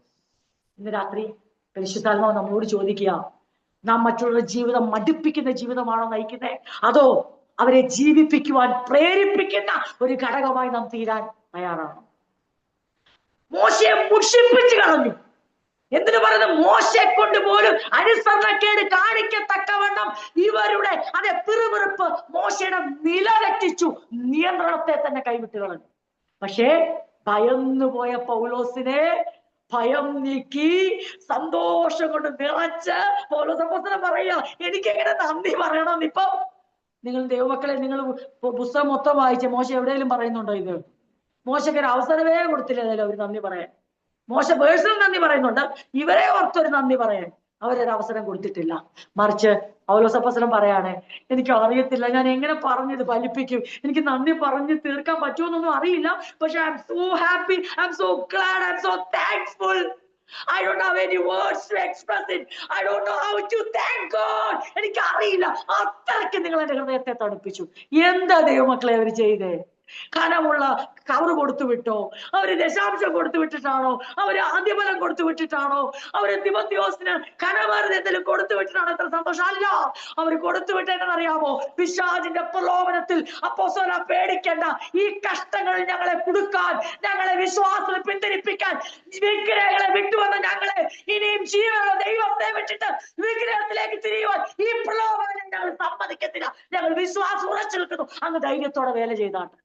അങ്ങേക്ക് സമയമുള്ളപ്പോൾ അങ്ങ് വരണം, ഞങ്ങളെ കാണണം. ഞങ്ങൾക്ക് ഭയങ്കര ആഗ്രഹ കൊതിയാ കാണാൻ. പക്ഷെ പേടിക്കേണ്ട, അങ്ങയുടെ അസാന്നിധ്യം ഞങ്ങളെ പാപത്തിലേക്കോ പ്രലോഭനത്തിലേക്കോ വിഗ്രഹങ്ങളിലേക്കോ നയിക്കത്തില്ല എന്നുള്ള ഉറപ്പ് കിട്ടിയപ്പോൾ അപ്പോസ്തലൻ പറയാണ്, എനിക്ക് ഞാൻ തിമോഥെയോസേ, നീ എന്തോ ആക്കി കൊണ്ടുവന്ന വാർത്ത, നീ എന്തായി കൊണ്ടുവന്ന്, ഞാൻ ജീവിക്കുന്നു, നിങ്ങൾ കർത്താവിൽ വിശ്വാസം നിലനിൽക്കുന്നറിഞ്ഞ് ഞങ്ങൾ ജീവിക്കുന്നു. എങ്ങനെ ജീവിക്കുന്നു? ദുരന്തങ്ങളുടെയും പീഡനങ്ങളുടെയും മധ്യത്തിൽ. അതെ, ഞങ്ങൾ ജീവിക്കുന്നു. മോശയ്ക്കാണെങ്കിൽ അത്ഭുതങ്ങളുടെ മധ്യത്തിലാ ജീവിക്കാൻ ഇട കൊടുത്തില്ല. പൗലോസിനാണ് ദുരന്തങ്ങളുടെയും പീഡനങ്ങളുടെയും മധ്യത്തിൽ തെസ്സലോനിക്ക സഭ ജീവകാരണമായി. മോശയോട് ചോദിച്ചാൽ മോശ പറയും, പൗലോസ് എത്ര ഭാഗ്യവാനാ അല്ലെ, ഞാനാണ് അത്ഭുതങ്ങൾ അത്ഭുതങ്ങൾ അത്ഭുതങ്ങൾ, ഈ അത്ഭുതങ്ങളുടെ മധ്യത്തിലും ഇവരെനിക്ക് ഒരു സ്വസ്ഥതയും തന്നിട്ടില്ല. എപ്പോഴും മറുതലിക്കുന്ന, പിറുപിറുക്കുന്ന. പിന്നെ അതിന് മാത്രമല്ല ഒരു മുമ്പിലും സ്തുതിഗീതം പാടാൻ പറഞ്ഞാൽ ഉച്ചത്തിൽ പാടും, തപ്പെടുക്കും, നൃത്തം ചെയ്യും. പക്ഷെ അതിന്റെ വാലിഡിറ്റി വളരെ കുറവാ, സമയപരിധി വളരെ കുറവാ. അടുത്ത പ്രശ്നം വരെ ഇവരുടെ വായിൽ സ്തുതി നിൽക്കത്തുള്ളൂ. പ്രശ്നം വന്നാൽ പിന്നെ അവരുടെ വായിൽ നിറഞ്ഞു കവിയുന്ന പെറുപെറുപ്പും മറുതലിപ്പോ. ഒത്തിരി വാക്യങ്ങൾ അതിനോട് ബന്ധപ്പെട്ട് നമുക്കറിയാം. ഞാൻ വായിച്ചില്ല, നിങ്ങൾക്ക് അറിയാവുന്നതുകൊണ്ട് ഇന്ന് രാത്രി കണ്ണുകളടയ്ക്കാം, പ്രാർത്ഥിക്കാം, നമുക്ക് നമ്മളെ തന്നെ സമർപ്പിക്കാം. അതെ, നമ്മൾ ഈ ആത്മാഭിമാനികളാണോ, നമ്മൾ ഭയങ്കര സെൽഫ് കോൺഫിഡൻസുകാരാണോ? ആണെങ്കിൽ കേട്ടോ, ദൈവ സമയാസമയം തകർത്തോളും. അങ്ങനെ അങ്ങ് അമിത വിശ്വാസമുള്ളവരാണോ സ്വയം? അതൊക്കെ കർത്താവ് തകർത്തെടുത്തോളും. കർത്താവിന് വേണ്ടത് തന്നിൽ വിശ്വസിക്കുന്ന, തന്റെ വാക്കനുസരിക്കുന്ന, തന്റെ വാക്കിന് വലയിറക്കുന്ന, തന്റെ ഇഷ്ടത്തിന് വിധേയപ്പെടുത്തി കൊടുക്കുന്ന മക്കളെയാണ്. അതിന് ദൈവം നമ്മളെ പണിതെടുക്കും. നമുക്ക് ഇന്ന് രാത്രി തെസ്സലോനിക്ക സഭയെ മാതൃകയാക്കാം. മരുഭൂമിയിലെ സഭയെപ്പോൾ നമുക്ക് ആകരുത്. നമുക്ക് ഇഷ്ടമുള്ളപ്പോൾ ഈ വായു എടുത്ത്, അതുകൊണ്ട് യാക്കോബ് ചോദിക്കുന്ന ഒരേ ഉറവയിൽ നിന്ന് തന്നെ മധുരവും കയ്പും. അങ്ങനെ പുറപ്പെട്ടവരാണ് മരുഭൂമിയിലെ തെസ്സലോനിക്ക സഭ. അങ്ങനെയല്ലായിരുന്നു. അവരെ ഒറ്റ ഉറവ, ആ ഉറവയിൽ നിന്ന് മധുരം മാത്രമാണ് പുറപ്പെട്ട്. നമുക്ക് ദൈവത്തെ പ്രസാദിപ്പിക്കാം. നമുക്ക് ആത്മാർത്ഥമായി ആഗ്രഹിക്കണം, കർത്താവേ, ഞങ്ങൾ ആരെയും മുഷിപ്പിക്കുന്നവരോ മടുപ്പിക്കുന്നവരോ അതെ അവരുടെ നിയന്ത്രണം പിടിപ്പിക്കുന്നവരാകാതെ, മറിച്ച് തെസ്സലോനിക്ക സഭയെ പോലെ അപ്പോസ്തലരുടെ ദുരന്തങ്ങളിലും പീഡനങ്ങളുടെ മധ്യത്തിൽ അവരെ ജീവിപ്പിക്കാൻ ഒരു കാരണമായി, സന്തോഷ കാരണമായി, നന്ദി പറയാൻ ഒരു കാരണമായി, ഭയം നീക്കാൻ ഒരു കാരണമായി ഞങ്ങൾക്ക് നിൽക്കുവാൻ ഞങ്ങളെ സഹായിക്കണേ. നമുക്ക് ആത്മാർത്ഥമായി പ്രാർത്ഥിക്കാം. അതിന് ദൈവം നമ്മളെ സഹായിക്കട്ടെ. വചനങ്ങളാൽ ദൈവം നമ്മെ ഏവരെയും അനുഗ്രഹിക്കട്ടെ.